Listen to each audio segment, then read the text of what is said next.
What is up, Jets Chaos Snackers in the house? We are ready for our Wacky Wednesday show. We got a special guest today, and we will get started right after this. I would regret it if people look back at the first episode and you weren't on it. Yeah, well, I like that. It's called forward thinking. One of the worst beats in the world. We do. Our beat is horrible. Connor could shove that article up his ass. And then I went to that game, and I was like, this is the greatest team I've ever seen in my life. I'm a Jet fan. This is going to be the greatest run ever. Yeah. No, because if they take Aquanu, I'm not complaining.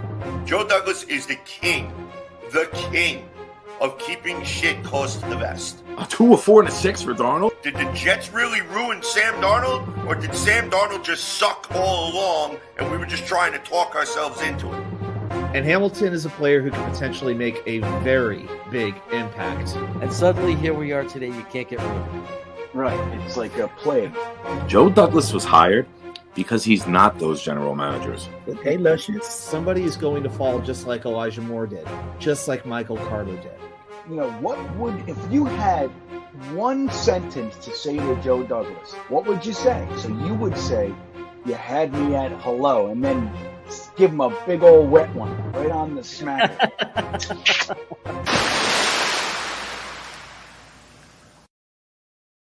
All right, everybody. Let me say hello to some people.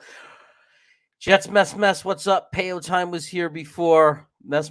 You are the chief snacker. Harlan Abraham, what's going on? We have, of course, New York's Wicker Media. We have proud New York Jets fan, and we all know that is our good friend Nick Shine. Jets fan United in the house. What's up, my brother? And we have Aunt Gina. Aunt Gina, what's going on? It is good to see you. And for everyone else that out here already, thank you. And Braden from New Zealand is here. Snowball is here.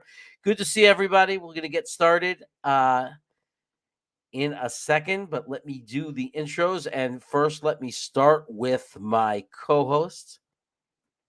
He gets so mad when I don't give him music, so I got to respect that. Got to give him music. Without him, I'm just some egghead guy that doesn't know much. He's the man with the stats.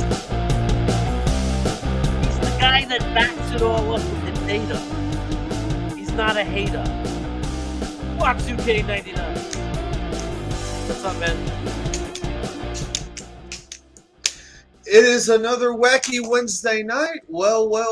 We got Wicker Media and we got Jets Chaos, and we are in the dog days of July. But with every day, we are one day closer to this 2022 Jets season, and we got a special guest who's going to help us talk about it. And I can't wait to get his opinions and his thoughts on where the Jets are right now. I know, and I'm going to give him his intro. Now, a lot of you are going to know this guy, and some of you are not. Okay? But you're going to love him. He is a Jet fanatic. I mean, he goes so crazy for Zach Wilson. I tell him, hey, chill, take a pill, son. But you know what? He's one of the guys who love him like I do. You've seen him on Weapons Hot. You've seen him on Weapons After Dark. And you've seen him probably on his own podcast. Take Flight Spit and Fire podcast. Please welcome Harrison. What's up, man? Oh, I'm excited to be here. Appreciate you guys having me on. Appreciate being here with you guys, talking about them Jets. Excited, man. Let's get into it. Let's do it. Yeah. On it. Let's do it. You know, one of the best thing is we make fun and we talk about how there's it's off season and there's no news and there's nothing to talk about. But just that for the Jets is news, isn't it? Nothing embarrassing is happening. Yeah, sometimes no news is good news, right? Isn't that like an old saying or something? Absolutely. I mean, the fact that we just don't have any insanity going on behind the scenes. It's been 18 months. Nobody's punched anybody in the locker room. It's amazing. It's ridiculous. Nobody's at a press conference with his eyes moving in 50,000 different directions. I mean, everything just seems so normal. I don't know. Do you think well, I don't know about Connor and DJ anymore since they're on a bigger and I don't know about better things. But Samini and some of the other beat writers are like getting together, thinking, okay, what can we stir up? What we got to come up with some headlines here because the Jets aren't giving us any. We're not used to this. Well, what are we going to do for the next 3 to 4 weeks? So I think they're panicking over there in front of their computers. Absolutely. Hey, I think that if there's anything to talk about right now, it's PFF always keeps things interesting because it seems like no matter who we add to this roster, we still get nothing but shit on by these guys, right? That is right. It's just unbelievable, incredible. And the one thing I wanted to start with, and I'm going to ask Harrison about because I know he's going to get crazy about this. PFF, when they came out and they ranked our roster, I want to start with CJ Mosley. They gave him a 47 rating or a 44 rating. They basically called him a scrub. Can you please react to that and explain that? Yeah, man. So we look at what CJ Mosley did last year, and he was one of the best linebackers in the NFL statistically. Him and Quincy Williams, actually. Quincy coming on later as the season went on, but CJ was excellent, man. And PFF throughout the whole season, if you watched it, they were grading him like at 1 week he was like 28.3. One week they had him at like 30 something. Like I'm like, okay, maybe he had a bad game, but it's CJ Mosley. I mean, it's not Blake Cashman out there playing one play and getting hurt. Like, let's be real here. So, like, yeah, it's crazy. Like, they did it last year, with CJ Mosley, same thing. It's nuts, man. I can't believe they have him ranked that low. Everyone's always sleeping on us. That's always how it is. Everyone's always sleeping on the Jets. But, yeah, you look at what CJ did last year, top of the league in tackles, really good in coverage. The linebackers had to play a lot of cleanup last year. A lot of people, crapped on the linebacker unit a little bit, but my take was, because the pass rush wasn't as good, especially in containing the run game, they played a lot of cleanup. That's why they had a lot of tackles. I think if the pass rush is better, they don't have to do that. Again, Quincy started looking better in pass coverage. A lot of people don't like the linebacker unit, but I think it could surprise some people. Yeah. Look, I mean, and Metz is saying it right. I don't know how they do their ratings or how they rank it. But to me, it was pretty much the guy is a one-man army. I don't know how they do their rankings, but I lost all respect for them in that. And my final argument is, like I say, I don't do the stats or anything like that. I just say very simple things. First of all, I say, is PFF valid? Are they credible? And here's my evidence that they're not.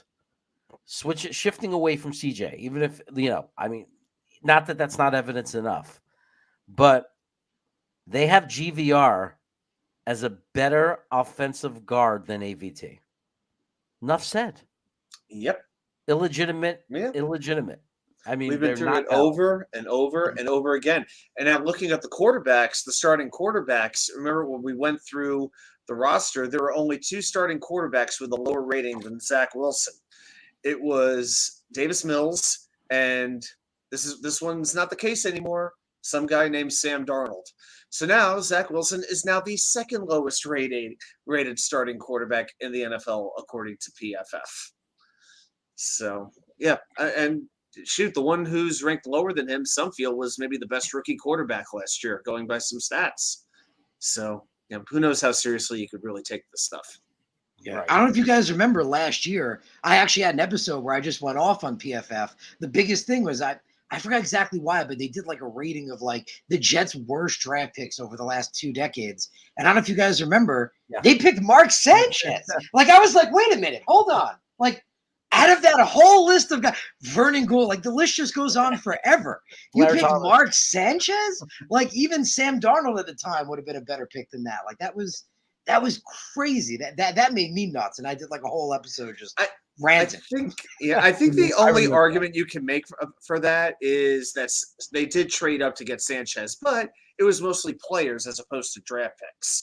Now, if they traded more picks than they did players, they're trading Abram Elam, 1 or 2 other. Brett Ratliff, I think he was part of that trade. I don't think he's getting fitted for a gold jacket anytime soon. I'm sure he's a lovely human being. But yeah, I mean, Sanchez, that is a pretty low standard if we think that Sanchez is one of the better picks that we've had. I mean, he was okay for a period of time, but no. We've had way worse picks in the first round. I would think it's because of the trade and also that he was a very high pick compared to the other guy, like say a Vernon Golston or a Christian Hackenberg or a Kyle Wilson. And my gosh, we could just go through the list. It feels endless at this point. So, Yeah. so It was, yeah. I mean, and that you're right, Harrison. I remember that when they called Mark Sanchez their biggest bust pick, and I'm like, did they not notice that he took us to 2 AFC Championship games? He played for 4 years. He might not have worked out as well as we wanted long term. Might not have become a big star, but I mean, he was enough of a game manager. He was able to contribute enough that with him at quarterback, we made it to 2 AFC Championship games. I mean, Yeah. you know, No, yeah, no, you're 100% right, man, and yeah, you know, Did like they- out of yeah. Sorry. no, I'm just curious because I don't know, but I wonder how PFF felt about Blake Bortles.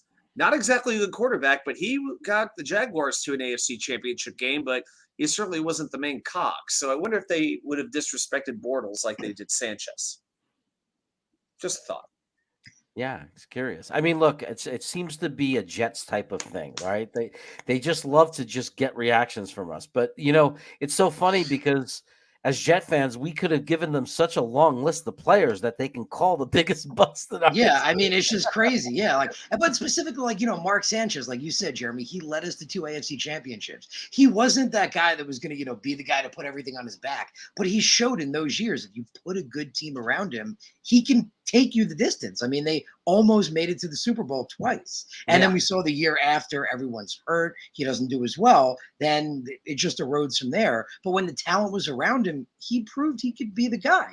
Like, he can take you the distance. Yeah. Pretty much, like, get you there. Yeah. Now, honestly, I mean, he had a great team around him, but that's fine. I mean, if he was a bust, a complete bust, like a Rosen, that's a bust. Rosen is a bust. Demarcus Russell for the Raiders years back, that's a bust, right? There are guys who do nothing, that make no contribution to the team. That's a bust. At the same time, yeah, if we would have had Chad Pennington in his prime as our quarterback in those years, we win a Super Bowl. But that's not the point. That doesn't make him the biggest bust ever. It just makes it that he didn't pan out to be a star, but you can't compare him to Vernon Golston, who recorded 0 sacks. I mean, that's like, there's no comparison to who's a bigger bust. Yeah, man. And even with Chad Pennington, I would say you didn't have to take him out of his time period. Like, he had massive talent around him with Coles and Moss and Corbett. He just had to stay healthy. Like, I'm a firm believer, like I've said this before, if he hadn't gotten the injuries, I think he would have gone back and forth with Brady. Like, it would have been back and forth with, like, him winning one, then it would have been like a competent, equal rivalry. Like, I think he could have been as good. I truly believe that. He would have made multiple Pro Bowls. And to this day, they better have Pennington in that Ring of Honor within a couple of years. I'm sorry, but to me, he deserves it. Now, granted, sentimental favorite. But to me, if you're putting like Nick and Bricken, I mean, to me, there's no reason that Chad Pennington isn't worthy of a Ring of Honor spot. So I hope Let's say hello to Johnny Marahiel, and I would like to say that I am the only Jets YouTube content provider that says his name correctly. So there's that. That I'll always have that. Let's see what Nick is saying. They know we all suffer from PTSD. We were all ticking time bombs. Yep. Look, they eat it up. They eat it up, the media. They definitely do. Want to say hello to Talking Jets with Tigo. New father. That's why we haven't seen him online for a while. And it looks like he's back. He woke up from probably lots of like sleepless nights, and he actually caught a show. First of all, secondly, there are only like 4 or 5 quarterbacks that really carry a team. The next 10 to 15 guys need systems around them, coaches around them. Look at Goff. Yeah, look, there's no question. He's not the guy that like a Montana or Steve Young or Marino or Elway or Peyton Manning that carries you to the Super Bowl and is the one that elevates the team, right? Like that's not what Sanchez obviously was, but he was a guy like a Jimmy G. He was good enough that we were able to get that far. We were able to win that many games. Go ahead, Adam. No. I just saw Harrison went off camera for a second, so just making sure everything's Sorry about okay. that. I'm all good. I'm Oh, back. Just had a all right, there we quick thing. All good. Yeah, I mean, I could have seen Chad Silling as being like a Phillip Rivers. I think that kind of a quarterback who would be able to make the plays when he needed to and commanded respect in the huddle. I think that would have been a realistic career is Phillip Rivers. Maybe not even getting to a Super Bowl. Possibly, maybe, we don't know. But I could see him in that role where he may not be the most well-known quarterback, but people who know football know that how good of a player he really always was. Maybe just a little more quiet, maybe just a little bit more subtle about it. Yeah. And Harlan, we're not saying Mark Sanchez was a great player or is, or anything like that. We're just saying that calling him the biggest bust in Jets history was a ridiculous take by PFF. He's probably not even top 20. Yeah. He's really not. I mean, do we have to go back to the David Cadigans of the world and the Ron Perot and the Roger Vicks? Yeah, we could go through the list, but we'll all need a bottle of Milox when it's over. Johnny Lamb Jones, Blair Thomas. It just doesn't end. I mean, it just goes on and on. So, Chiefs in the Clutch is here. What's going on? Smart kid, Chiefs in the Clutch. Our local Kansas City Chiefs fan that comes in gives us really good takes though when we have a question about the Chiefs, and we're not playing this year. Otherwise, we would have done a pre-show together. But glad you're here supporting.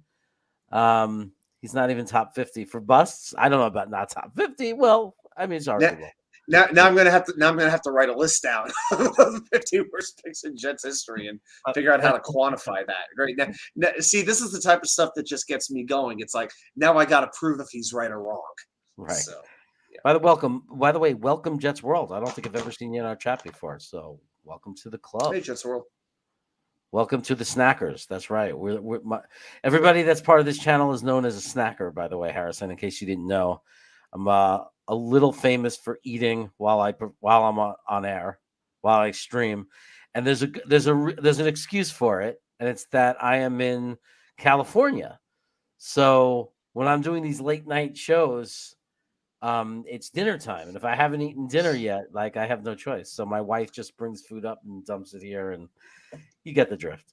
Now that you've said that, now we need to know, how was your Katz's pastrami last night? It was delicious. I'm sure Okay, it was. so I'm so glad they ship out here. So I love it.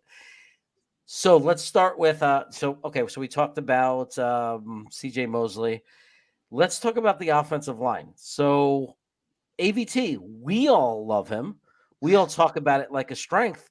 PFF doesn't. Harrison, what's the reality? Like, should we be excited about AVT? Where do you think he's going to be this year as far as guards, if you had to rank them? You should 1,000% be excited about AVT. AVT is going, like Robert Saleh has literally said in press conferences, it's not a matter of if, it's a matter of when. AVT will be a Pro Bowler. He's literally said that, and it's going to happen. He's doing all the right things. He was a high draft pick for a reason. He was the guy so many Jet fans wanted to trade up for because he was that offensive lineman that could do it all. Be a tackle, be a guard, play at an elite level. And that's why him moving is not even going to skip a beat. I mean, he pointed out when they asked him about it that he played right guard in college for a few years. He said the biggest thing for him was really just changing up the footwork and his handwork, doing it opposite. But he said he had that down after OTAs. So he's ready to roll. Man, putting him on that line, he's going to be a potential Pro Bowler.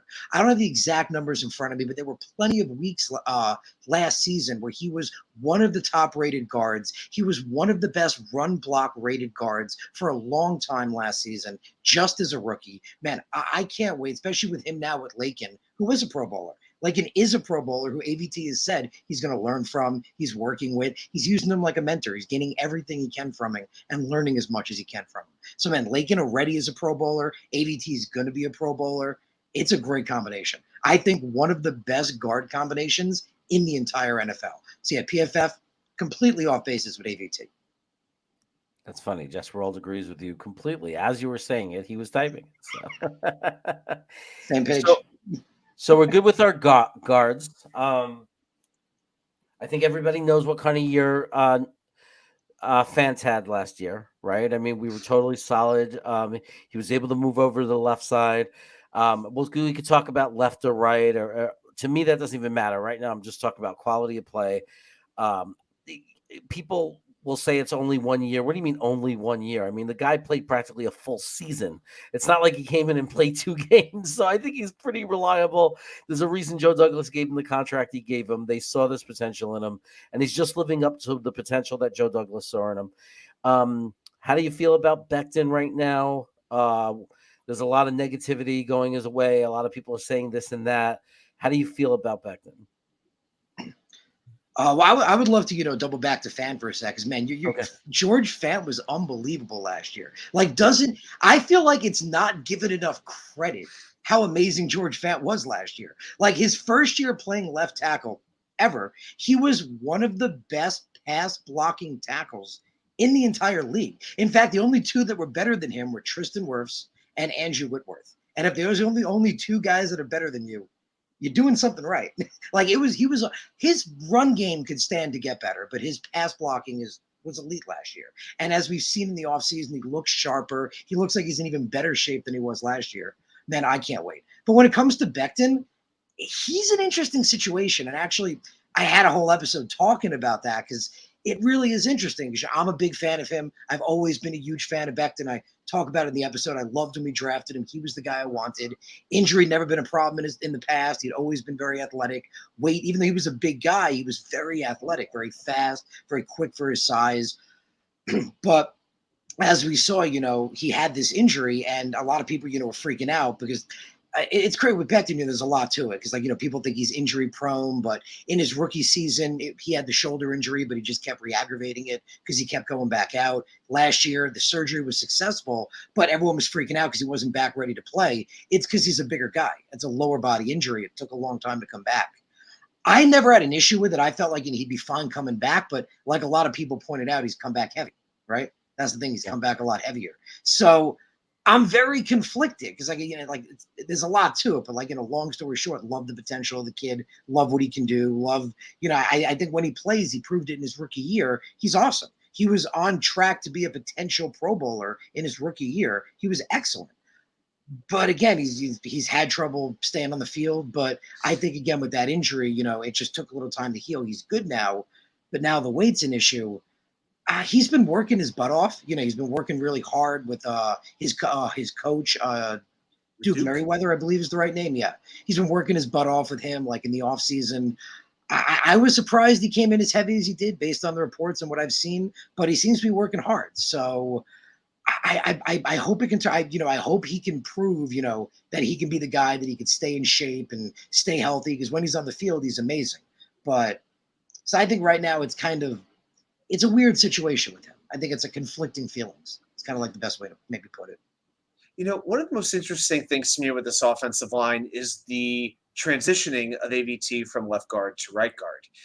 And that to me makes a difference with where Becton goes and where Fant goes, because, Fant and Vera Tucker played next to each other all of last season pretty much. And I wonder if AVT goes to right guard, do you want Fant on that right tackle side because the two of them know each other, but then again, they're on opposite sides of each other than there were before.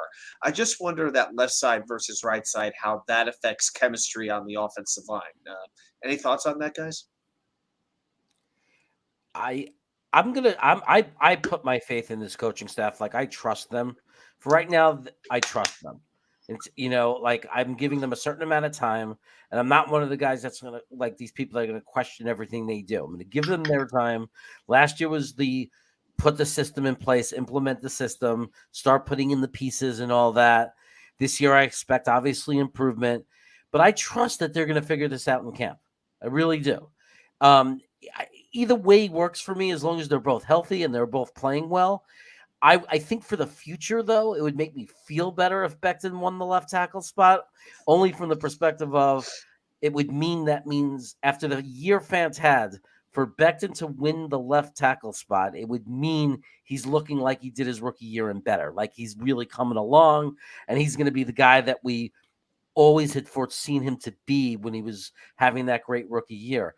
If he ends up on the right, it makes me think, maybe he's not really getting back on that course that he was on, that I was all excited about. So that's me personally. But I think whatever decision they make, I trust their judgment that they're doing what's best for our offensive line. And I think they really need to figure out what Becton's best spot is on this offensive line, whether it's left tackle or right tackle. Go with that first, then put Fant on the opposite side. Because at the end of the day, George Fant is not under contract past this season right now. So I do not want to move Becton around based off where George Fant is at his best for 1 year. I'm worried about the next 5, God willing, to 10 years of Mekhi Becton, not this 1 year to suit George Fant's abilities, if that makes sense. I get it. And I would probably have to agree with you, Jeremy. I mean, I kind of pointed it out, last year. Like I felt it since we got Joe Douglas, very short into the process. I've been saying it, on Twitter and everywhere. I knew this guy was the guy. Like this guy, finally we have a GM that knows what he's doing. I trusted him. Then we brought in Saleh. It's crazy. It was like I realized it right before the last draft because back in 2021, like I dug in like crazy. I was looking at later round and sleeper guys. And this year, I wasn't really doing it as much. And I realized it's because I actually, for the first time in my life as a Jet fan, actually trusted the process. Like I trusted what they're going to do and who they bring in. Like I didn't need to dig in as much because I just trust whatever decision they're going to make. And like whatever, I really felt that way. So I feel the same way, man. I would agree that, whatever they decide I think is best, I trust the process. But at the same time, at left tackle, you do want your best technician, especially in pass blocking, to protect the quarterback's blind side. And George Fant did prove last year was one of the best pass blocking tackles in the entire NFL. And, if you go by, you don't have to go by old school formulas. Old school formulas, the right side always, tended to be like the nasty side, put him into the earth side. So Becton being a pancake guy at right tackle isn't the worst. So I think that would probably be what happens if I had to guess, but I trust the process like you. So, and I never thought I'd say that. One of those overused. It's like a good week of practice. We trust the process.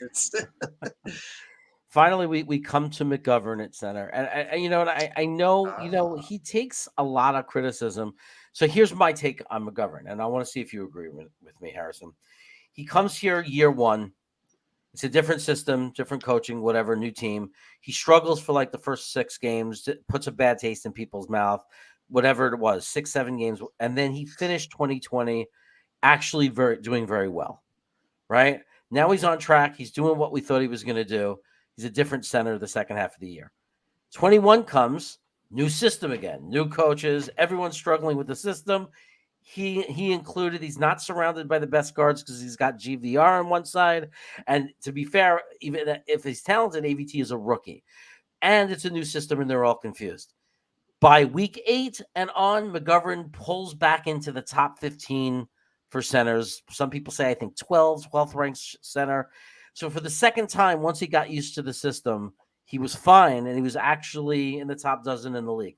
Now he comes back into this upcoming season for the first time in 3 years. He's coming into the system he just played for the second time in a row. So he has the opportunity to not struggle and possibly be ready to go game 1. What do you think about that, Harrison? Well, I have an interesting take, and I've being honest, straightforward, I've never been the biggest fan of McGovern. If you remember 2 years ago, like I was all over the Creed Humphrey train. Like I was one of the guys like pushing hard to the hoop to even take him at 23. Like everyone's telling me I'm crazy. I'm like, oh, you'll see. And everyone saw. I mean, he's one of the best centers in the league. But man, I love that kid. But when you come to McGovern, I mean, it's interesting. Like, honestly, I think if you look at it, it's interesting. You mentioned, how he got better toward the second half of the year. An interesting aspect to that was the offensive line itself got better, right? The guard play around him got better. And I think that's one of the biggest factors for McGovern. He's not going to be that center like a Nick Mangold that, like, if the guard drops his block, he's going to help you out, that he's going to call out a play and see an alignment. That's what I loved about Creed. I call them cerebral centers. They're extremely rare. You don't see them that often, and he was one of those guys. But I mean, you look at, like, you said last year, he got better in the second half of the season. Well, LDT was playing more, right? The offensive line itself was better around him. And I think that's kind of like, I look at this offensive line as, okay, McGovern is the weakest link. for sure. And I'm okay with that. Because like if he's the weakest link, if he's not the weakest link, that concerns me. And that's again, I have a different take on McGovern. I don't think he's a bad center if all he has to do is his own job. If he has to do more, if you're asking more of him, that's when he's gonna have issue, I feel. Again, if the guard play around him is better, and this year you got Lakin on one side and ABT to the other, I think he should have a quality year. He should have a quality year because he's got two really good guards next to him. And keep in mind, he basically had to make up for Greg Van Roten for a little while there. So that by himself, he knew he basically had to take care of twice the job he normally would have. So, yeah, put it this way. Even just a couple of years ago, McGovern might have been our best offensive lineman, considering what we had at the time.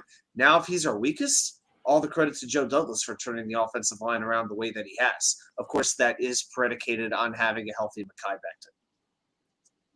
Yeah. They got Nick. I can't argue with any one of your picks. Well, for the 6 captains picks, I think that's absolutely perfect. I wouldn't change one thing. Barrios and Hardy. But Hardy's got to make the team. I don't even want to hear about that.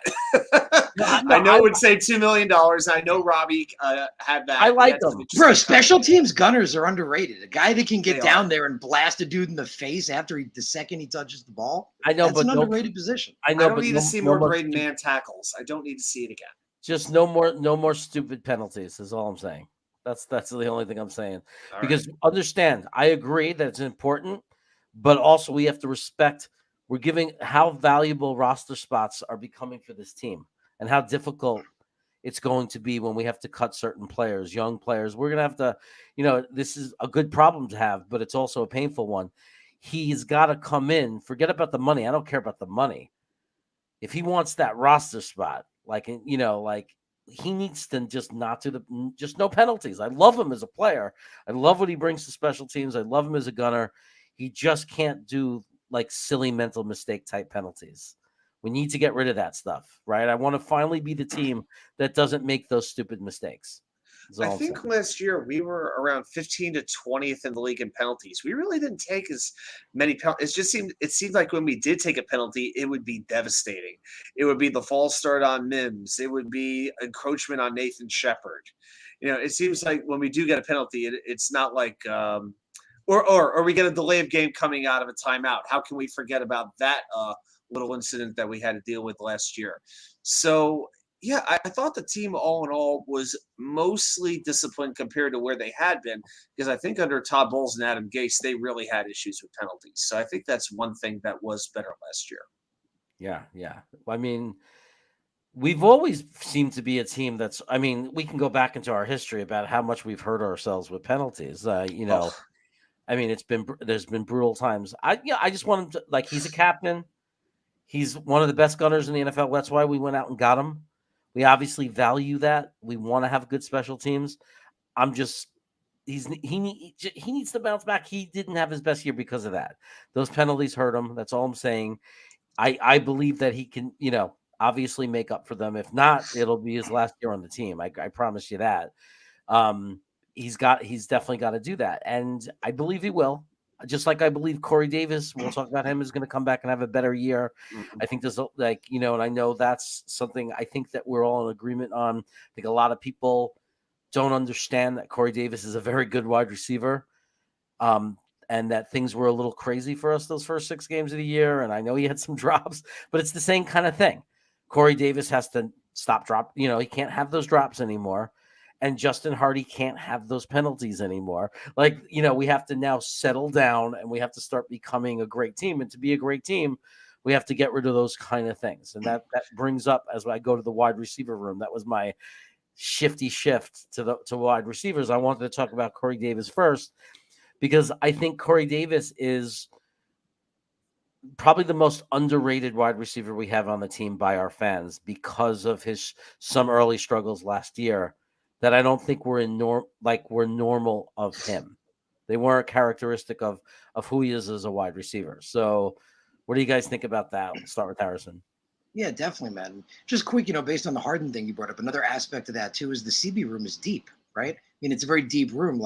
You look at it, you got Sauce, Hall, DJ, Brandon Eccles, MC2, automatically getting roster spots, and that's 5 guys. So yeah, that plays a factor as well.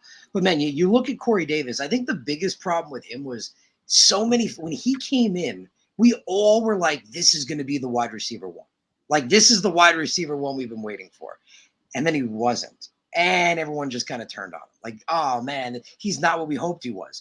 But if you take that out and you're like, oh, okay, don't look at him as wide receiver one. He's actually a damn good wide receiver too.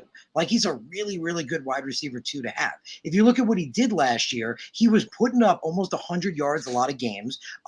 Coach even pointed out, and Joe Douglas even pointed out, that before he got hurt, he was on par to potentially have his first 1,000-yard season. He was playing really, really well. So yeah, I think it kind of kept a bitter taste in every Jet fans' mouths that he never was that true wide receiver one. But we got Garrett Wilson right now. We got Elijah Moore right now. You factor Corey Davis in, and the beauty of all three of those guys is all three of them could play everywhere. Like every single one of them could play inside, outside, line them up no matter where you want. So I think the three of them, like that's an exciting wide receiver room to have. And yeah, Corey Davis is definitely slept on as like a wide receiver too. There's no doubt about it. Interesting. You mentioned that all three wide receivers could play all three positions, unlike number 11. But that's another story, apparently for another time. But yeah, I have been a big Davis defender. I mean, he even had in Tennessee. People talk about, well, he's never had 1,000 yards. Well, he had 984 yards one year in Tennessee not that long ago. So 16 yards away, we can round that up.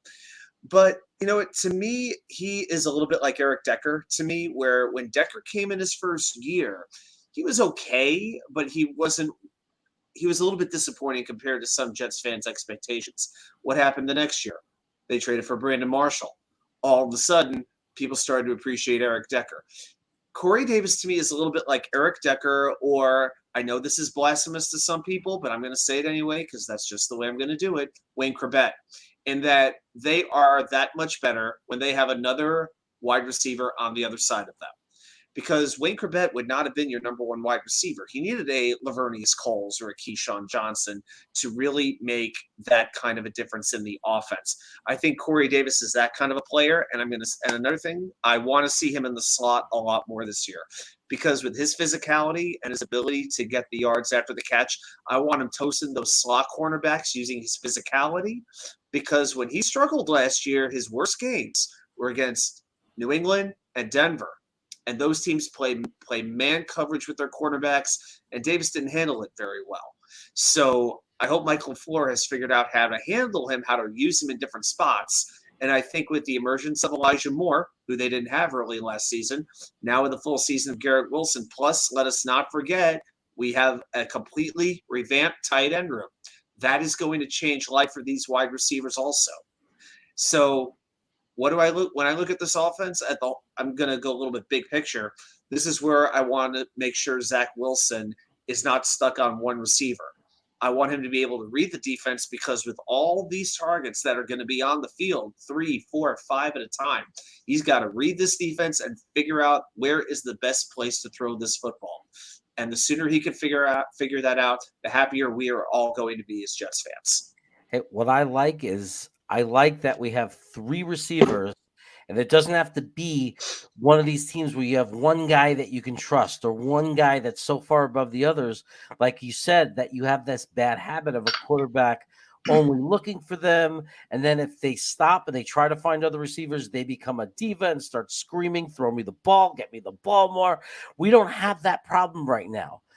Like we have a wide receiver room. It's more than 3 deep, and they're all close. They all support each other, and everybody is saying, just win, baby. We just want to make this team better. We want to help the team be better. We have a great culture, and I think it's a great thing for Zach Wilson that he doesn't have that pressure on him.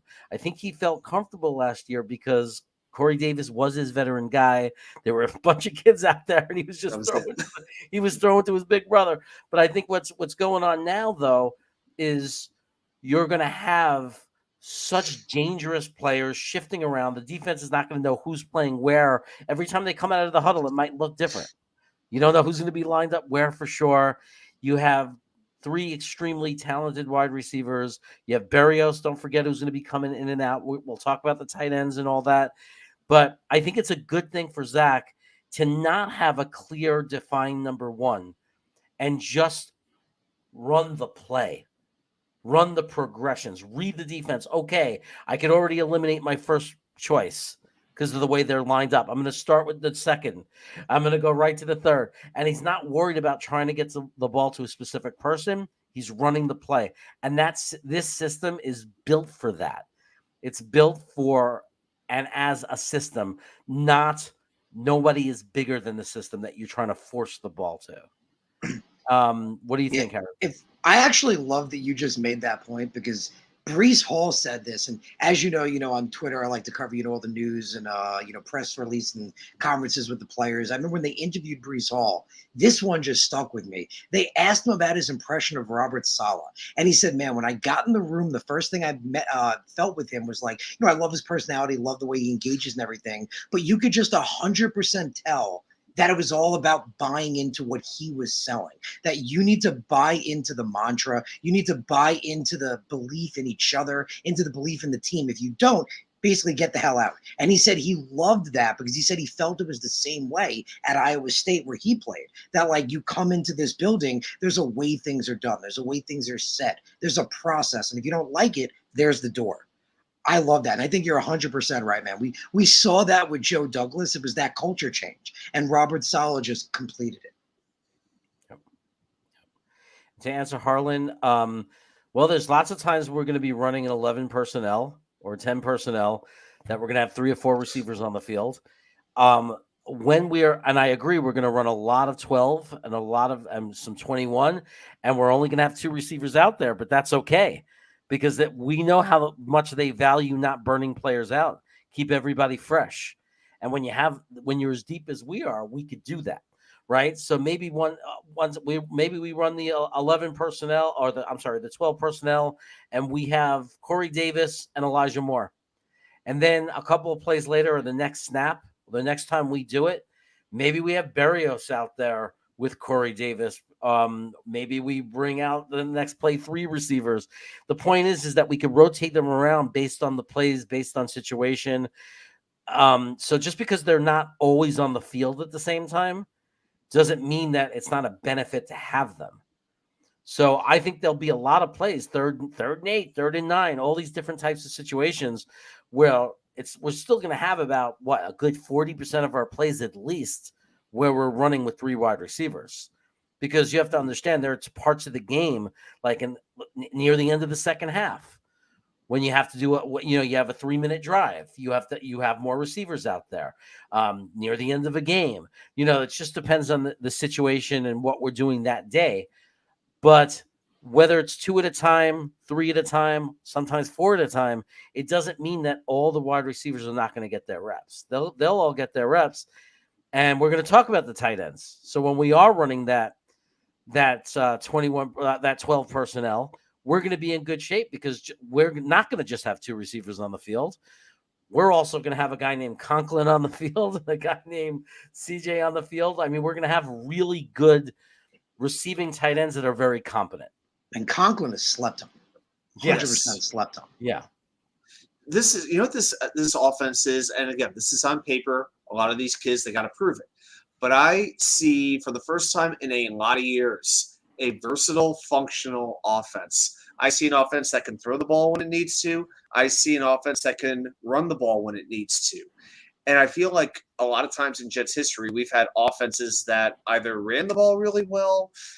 Not very often where we threw the ball really well. It feels like we haven't seen that a whole lot. Or we've seen an offense that just couldn't do a damn thing to save their lives. But a versatile all-weather offense, I feel like it has been so long since we've really seen that sustained for a period of time. So that is why I'm putting a lot at the feet of Mike LaFleur, and I feel good that I could do that. I do believe in him as an offensive coordinator. And watching him on Flight 2022 just reinforced that. The way he was breaking down film, like I'm watching this guy break down film, I felt like I was back in calculus class. I'm like, can I rewind that? I have no idea what you just said, but it sounded brilliant, man. So, yeah, for me, I am really excited to see how he sees all these pieces to the puzzle and how he chooses to play it out. It's going to be interesting. I agree. I mean, so I mean, this is what's sick. What's crazy? What's absolutely crazy to me is we're talking about like these wide receivers, and I only went 4 deep, right? I went up to Berrios, and then we talked about we mentioned these 2 tight ends, right? And then we talk about in the last. I mean, this is all 18 months ago. We didn't have this, right? You go back 18 months ago, we had none of this. Suddenly, we have 2 running backs on our roster, and either one I feel like could be a really good target for Zach Wilson. I think Michael Carter already proved it. He was already doing really well, especially when when it got to that second to later part of the season when Zach was hurt and then he came back. When we started playing more of the short game and dumping the ball off more, I think you saw what Michael Carter could do. I mean, this is rookie year, and he was already had so many like shining moments in his rookie year. I mean, it's not always that quick for running backs. You come in as a rookie, 4th-round pick. We're not talking about a top 10 pick in the NFL. And then if you watch the tape on Brees Hall in college, this kid's a special athlete. I have no doubt that if you put the ball anywhere near him, he's going to catch it. He made some spectacular plays in college. So there's just endless targets for Zach. Every play when he drops back, we are as potent as an offense as I have in memory. I mean, I have to go back really far to even think about a team that has this many weapons.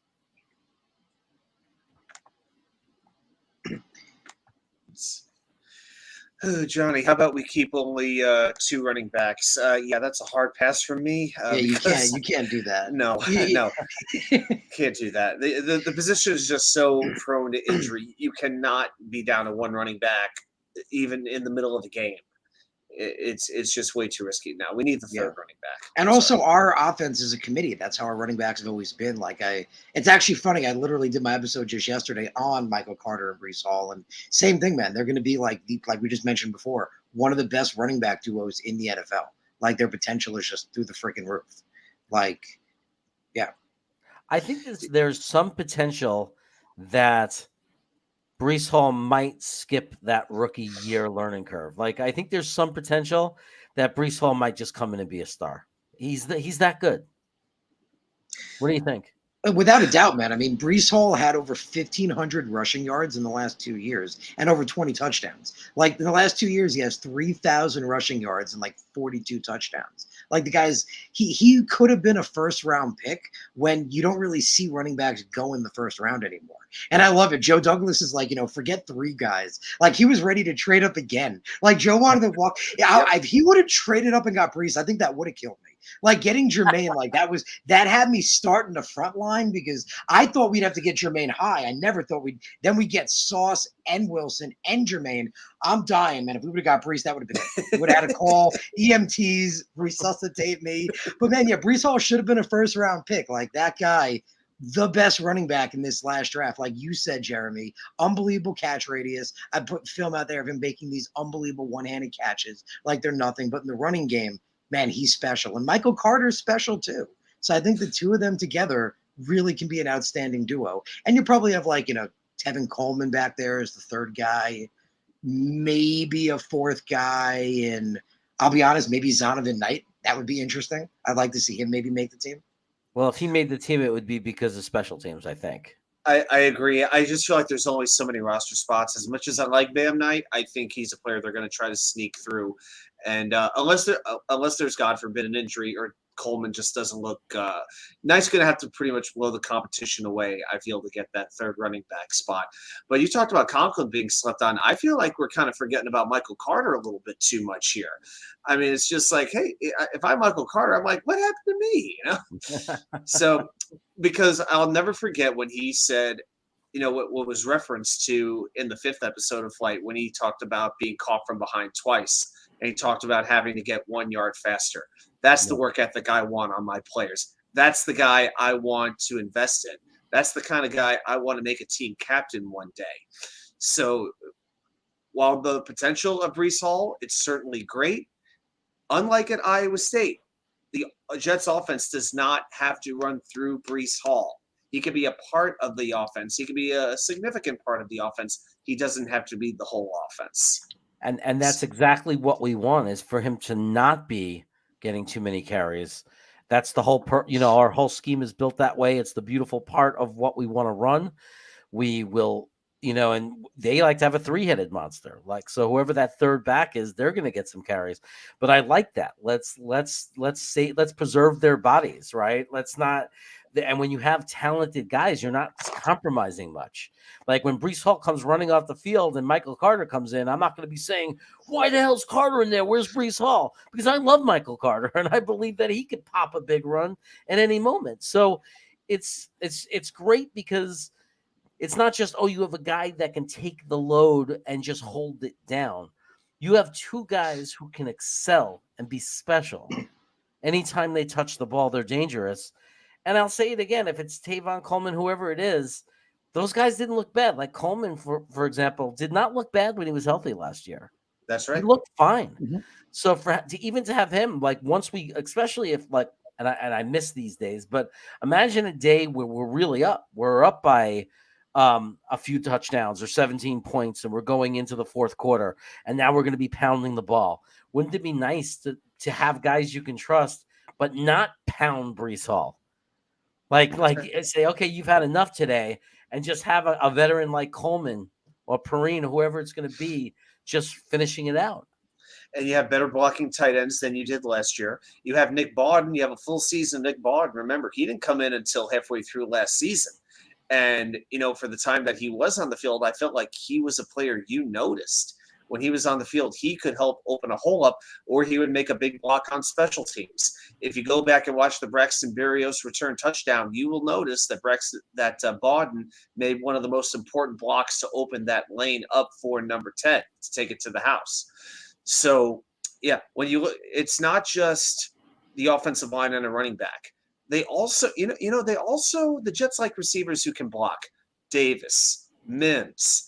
They like those types of wide receivers because that's all part of this offense. We talk about the run defense being a collective effort, not just getting a big defensive tackle. Well, you know what? The run game is kind of the same thing. It takes about 11 guys, but it takes more than just an offensive line and a running back. You could argue it takes everybody but the quarterback to make the running game really work well. For those of you wondering, the link that I keep putting in the chat is a GoFundMe for Iowa Jets fan. As most of you probably know, we're trying to raise the funds for him to be able to go to a Jets game. If we do it on time, we'll get him to the opener. But we're all participating in this as best we can. So if you have a few bucks to spare and you want to hit that link and throw it Iowa's way, we're building it up. It's not as bad as it looks right now because Green Bean has a lot of super chat money he's going to throw in there, and Buffalo Jets fan has super chat money he's going to throw in there. I am not monetized yet, so the only thing I could do is put his link out there. So jet up. Let's help Iowa go to a game. And like Green Bean said, we're not going to just stop it there. Then we're going to keep collecting money for the next person, and we're going to select one person at a time and try to get out-of-town Jets fans the funding to go see the Jets play. I like it. That's awesome. Yes, cool. What's up, Jacob Finnegan is in the house. Friggle D is in the house. Yeah, Jeremy's just coming to opening day anyway. Jeremy didn't even need a fund because he's got the money to fly out himself. I really didn't. I just did it anyway. My wife gave me the big thumbs up. She was like, you know what? Gets you out of the house so I don't have to hear you blabbing about the Jets for like a few days. She goes, just get out of town, go there, get it out of your system. So I'll be there. I'll be at game. I'll be at the game at the opener. What about you, Harrison? Do you get to go to any games? I try to when I can, man. I'm not too far away, which is good. Only like a few hours, so I do try to get to games when I can. Yeah, it's a good energy, man. It's been a while for me. I'll admit I haven't been to a game in a really long time, so I'm super excited for it. And Dom C donated his opening day tickets. That's why we really want to get him to the opener because if we get him out for the opener, the tickets are already waiting for him. So he just needs the travel and hotel. So anyway, I'll keep putting the link in there. I'm about, I think, 50 subs away from monetizing. So if I can monetize in time when I have my 1,000 sub party, whatever I get in super chats, I'll donate as well. So nice. I'm a little far away, but if you guys want to subscribe, if I can get to that point, I'll donate myself too. Yeah, Harrison, well, Harrison, eventually. where are you located? Yeah, Harrison, where are you located? Yeah, if you guys can find me on my YouTube channel, I put it down there right on the bottom. It's the Take Flight Spit and Fire podcast. If you type that in, you'll find my podcast on YouTube. If you guys could subscribe, it'd be much, much appreciated. I'm also trying to get to the 1,000 goal. Not as close as Jeremy, but hoping to get there. Look, the point is we're going to keep this going as a long-going thing.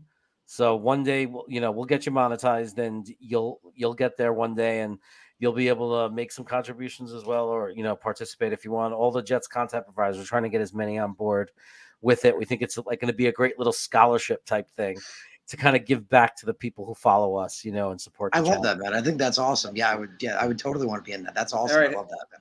All right, Harrison, I subscribed. You're now up to 491. Thank you. Appreciate you. Appreciate it, man. Thank you. All right, you're welcome.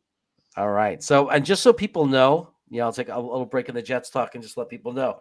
When I started the channel, which is not too long ago, I started it in November.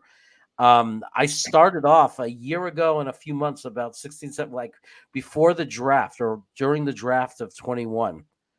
I was never on YouTube. And I was watching, and I used to watch Matt O'Leary, and then I found him on the panel, and that's how I discovered Green Bean. And I started watching Green Bean, and then I started watching, other things. And Harrison once popped up, and all of a sudden, because I'm screaming. By that time, I started YouTubing a little bit, but I was just getting started. I was on Frankie's channel. He was just getting started, and I was screaming about Zach Wilson. And everyone's making fun of me. I'm too crazy on him. And then I start noticing this guy, Harrison, and he's screaming about Zach Wilson, yelling. They don't see us coming. They don't know what's going to happen. And I was a big fan. So I've been watching Harrison for a while. He knows that because he always. Yeah, I love having you there, man. It's so much fun with all the guys. I see a lot of you guys there. And I appreciate seeing the chat, Iowa Jets fan, Friggy D, Dom, all you guys. I really, really appreciate you guys. Thank you for subbing. Thank you for being there, for tuning into my podcast. And yeah, I love chatting it up with you guys just like this, throwing up the comments, talking about the Jets, laughing it up. Now, Harrison, just having a fun combo. Harrison, I know you're a big Zach defender, but have you had to deal with a lot of Jets fans? I have a couple names in mind, but have you dealt with a lot of Jets fans who are anti-Zach? I'm thinking about guys like Mo Dean and Steve K.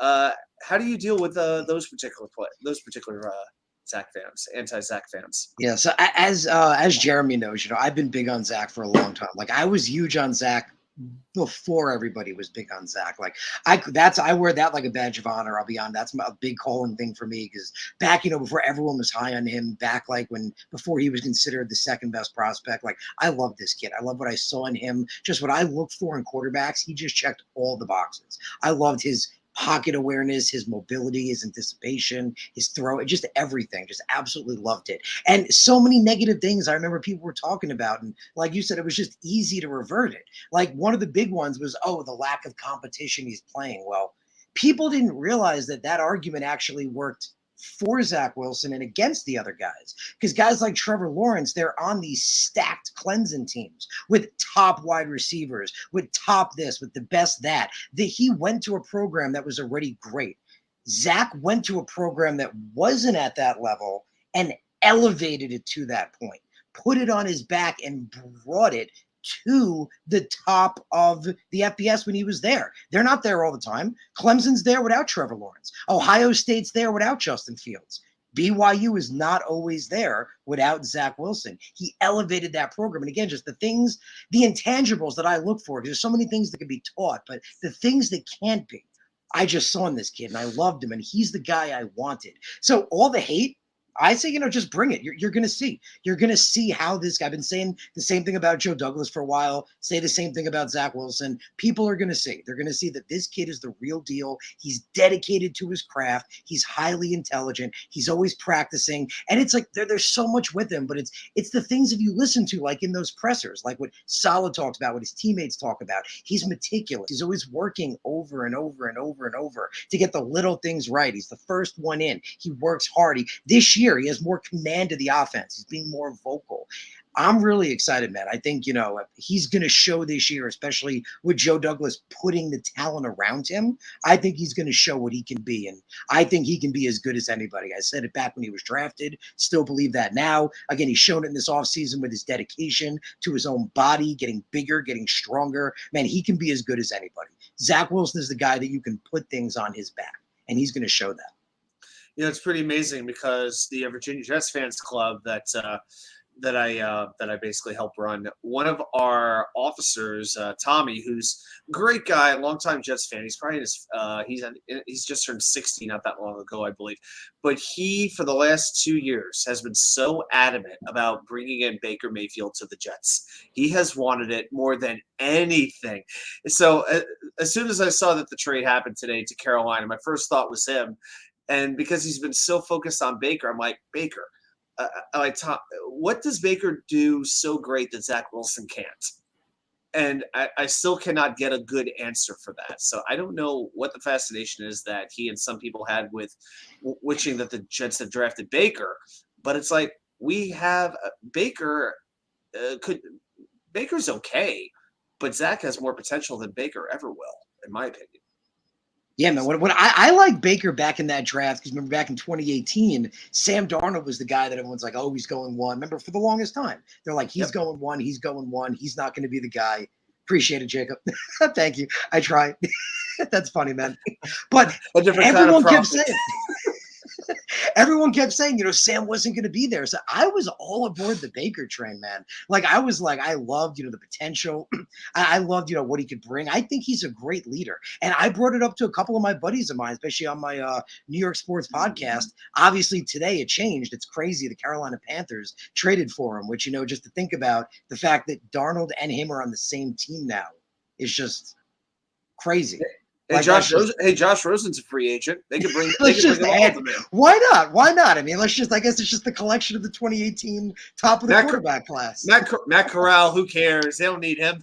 But, man, I wanted the Giants to trade. That was my thing. I wanted the Giants to trade for Baker Mayfield. I felt like, just the same reason I wanted him for the Jets. He's got that bigger-than-life personality. Players cling to him. I wanted him on the Jets back in 2018. I'm like, I thought he would have been a really good fit for the Giants. I thought that would have been interesting if they could have swung that and traded for him.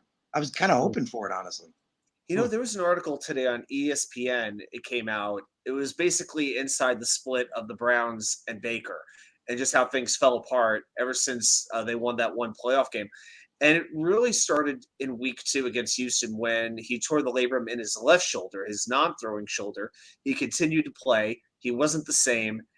And I think maybe the worst thing that he ever did was continue to play through that injury because he completely compromised himself. His teammates stopped believing in him. And, it talked a lot about Odell Beckham and just they really felt that Beckham poisoned a portion of the locker room against Baker Mayfield. It was pretty interesting to read how much more popular Beckham was over Baker. So that had a lot to do with it, but it really had a lot to do with Baker being, I don't mean this in a negative way, but being stubborn enough to think that he could play through a tear in his non-throwing shoulder because, you know what, he was never quite the same after that. That one injury to his non-throwing shoulder really, really did him in. And if he stayed healthy, this trade may never have happened. It really may not have happened. So I'm with you. I'm seeing Dom's comment over here. If I can maybe. Okay. I just wanted to make sure that people saw that I put the link in. So if you look in the chat, I appreciate that. Thank you, guys. Thank you so much. Make it really easy for people to subscribe. Just make sure you come right back after you sub. I sub with my other account too to help you out. So. I appreciate it. Thank you, guys. I really, really appreciate it. It means a lot. I really, really, really do. But yeah, man, I'm with you, man. I support Zach Wilson fully. I don't think Saleh and LaFleur would do that. I think, and that's what I love about these guys, and that's what we've seen in the way they approach the game. They're not that Adam Gase. They're not I'm going to take the round piece and shove it into the square hole, and if it doesn't fit, I'm going to make it fit. They're not that. I feel like they've expressed that in the way they talk. They want to use their players to their strengths, use them to what they do best. If he doesn't do that well, he shouldn't do that. He should do what he does do well. So I don't think that's going to be the case. I think they're going to allow Zach to grow into whatever he can be. And just, my opinion with, again, the learning he has, his football IQ, the ability he has, I, again, feel as good as anybody. Yeah, Harlan. I don't know about him in the locker room. I don't know But, about that. but if you say, has he ever had a complete season? Well, in 2020, he threw for 26 touchdowns, had 8 interceptions, and 3,500 yards, and he had a 95 QB rating. That's pretty good. If Zach had that kind of year this year, I think we'd all be thrilled for a second year. If And, Zach had a yeah. 95 quarterback rating and threw 26 touchdowns and 8 interceptions, wouldn't we be happy? I'll take that in a heartbeat. I think Mayfield also had 4 head coaches in 4 years at one point.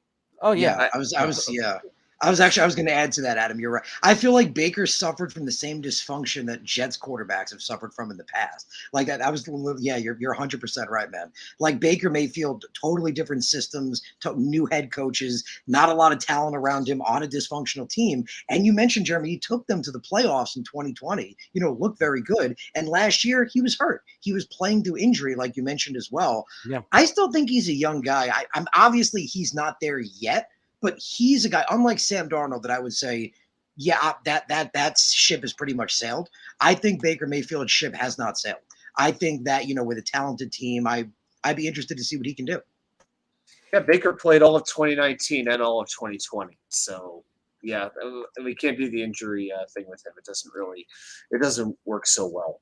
Now, he's only had one winning season. I mean, he won 6 games in 3 of his 4 years. But that one year, 2020, they went 11-5, and they were really good. I got to tell you, the Cleveland roster is really, really good, aside from quarterback right now, because we don't know what Deshaun Watson right now, he doesn't really exist.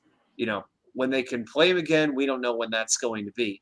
But right now, it feels like Cleveland's a quarterback away from being a legitimately really good team. It's become maybe quietly one of the best rosters in the NFL. I would go top 10 in the league. They have a great roster. They just need a quarterback. They do. I am agreeing with Iowa, and I'm not worried about Zach being held back to being just a game manager. I think they wanted him to learn that first. I think the first skill you have to get is to be smart, make the right decisions, recognize when to go off script, when to, and not carry the team on your shoulder. So, like, he had to learn that, and then you could see they're working really hard to turn him into a pocket passer, where he's not 100% of the time relying on off script. Because I don't want him to be a guy that's constantly running around. We want him to be a long-standing great quarterback. He has the talent for it. We want him to also just be a guy in the pocket that's a great quarterback that also has the added bonus of, hey, I can go off script. I can roll and throw off balance and make crazy plays. I don't see, and I agree with the Matt Ryan comparison. I don't think this offense necessarily forces you to be only a game manager. I think that this offense is built to take advantage of what the defense gives you. If, we run the ball effectively and they're not going to bring more guys in the box, we'll run on you all day. You start putting more guys in the box, we're going to do play action. So, it's no matter what, it's designed to not make one person have to be the hero. It's designed as a system, just a really successful system that's really hard to stop, because no matter what you do, we could, you stop, play to stop the run, we'll pass on you. Play to stop the pass, we'll run on you. But I think that's the whole purpose, and I like the balance. But there's always going to be breakdowns. There's always going to be times where we're going to be behind and we're going to have to score quick. There's going to always be situations where Zach is going to get to flash. Yeah, it's just we don't have to base the offense around flash. He doesn't have to be Patrick Mahomes. Of course, that'd be wonderful if he could be, but, we're not counting on him to make the plays, and, we're not counting on him to take, low quality wide receivers, tight ends, and suddenly make them great, like Aaron Rodgers would do, or maybe even a Peyton Manning would do, those types of situations. It's not like that. Robert Saleh said when they drafted Zach Wilson, this organization is going to lift you up, not the other way around. This offseason, and especially in this draft, we're really starting to see it. Yeah, well, I would say, on that note, like, if you think about it, just it for all quarterbacks, for all teams in the NFL, it really is that way. And really until it isn't that way. Like all those quarterbacks you mentioned, Aaron Rodgers is a great quarterback, so you put it on his back, but he wasn't always that way. When it first started out, his first year or two, that wasn't the case. It wasn't put everything on Aaron's back. So I think, Baker, Zach going into, his second year, I got Baker on the brain. Zach going into his second year, that could change, right? You don't want everything on the back of a second-year quarterback. That's why Joe Douglas has built a quality team, but it could change, right? Zach could develop into that guy where you put more on him. There's more responsibility. Heck, maybe he gets to the point where LaFleur turns to Zach in a few years and goes, what do you want to call? Like, it would be interesting to see, how that dynamic could change. So I think, with all great quarterbacks, because the quarterback is the most important position on the field, it is that way of not being, on that guy's shoulders until he can show it can be, and then everything changes. So that could definitely change. And I think we could even possibly see that change happen during next season. Mm-hmm. When he played in a version of that system, it's changed a little bit since those days, but he did play in a form of the West Coast offense, and it was Shanahan learned it from his dad. So, but I think there are some changes, but it's a good point. And Denver always prided themselves on great running game, but it didn't mean Elway couldn't shine. Remember, Denver for years always had a great running game. It was no matter who ran for them, who their running back was, they were always great because they were built that way. I'm going to now welcome in a friend onto the stream. Everybody, he's not feeling so great, but he's joining us anyway. Everybody, give a warm welcome to our friend, Nick Shine. What's up, guys? Just to show my level of commitment to the Jets, I put myself in the emergency room today. I just got admitted to the hospital so I could do live reporting from the field on what it's like to be a Jet and be on the injured reserve. I heard you say admitted. I thought you actually meant committed. And I just got my hospital socks, which are Jets green and white. Let's go. How you guys doing? Oh boy, we're good. We're good. Hey, you wouldn't happen to be like a Robert Wood Johnson hospital, one of the Johnson hospitals or something? Is that why the socks are green? No, I know better than that. I've seen how they run things. If Joe Douglas is running the hospital, I'd go there. But I'm at Hackensack Meridian Health. I'm at JFK in Edison, Adam. You know, you're probably born here. I was born there, as a matter of fact. Exactly right. I know. Harrison, nice to meet you, man. I follow you on Twitter. Appreciate it. Thank you. Nice to meet you too, man. And Adam and I, we found out after meeting each other through Jeremy's show, and he's in Virginia now, that we actually grew up like a half a mile from one another. Oh, that's funny. In the city? No, Central Jersey, Edison nice. area, Yeah, Woodbridge, Edison, like, Woodbridge. We both live like right on the border. Oh, cool. Right. Nice. They just moved to the room and they're getting me situated. So if I just bounce out of the stream, they got to get me all hooked up to my vitals and everything. So I don't know when that's going to happen. Tell you need an extra sponge bath. They just offered me to do a skin check, they call it. And they were like, oh, we check for like cuts or lacerations or anything like that. If you request it, we do need to have 2 nurses for it. And immediately the Biggie song popped into my head of the best part of their day is my half, giving me breakfast and giving me a sponge bath. And yeah, but bro, you know it's going to be 2 nurses walking in like 2 400-pound men. I was thinking, are you ready to go? It's going to be like Harrison and Adam walking in here like, hey, we're here to check you. I think that some people are worried about you. I want to say hello to Salty Nalty, my buddy. It's good to have you here. Some guy, welcome to the chat, and some guy comes in right away and wants to know if you're okay. So maybe you need to give some explanation of why you checked into the hospital, just to let them know you're all right. This is very personal. Sorry, then. No, I mean it's been long overdue, but the donor finally came in, and I'm here for a penis transplant. So. You really want to get the ladies, you have to tell them it's a penis reduction. It's just too much. You have to scale it back a bit. Oh, God. You have me going, man.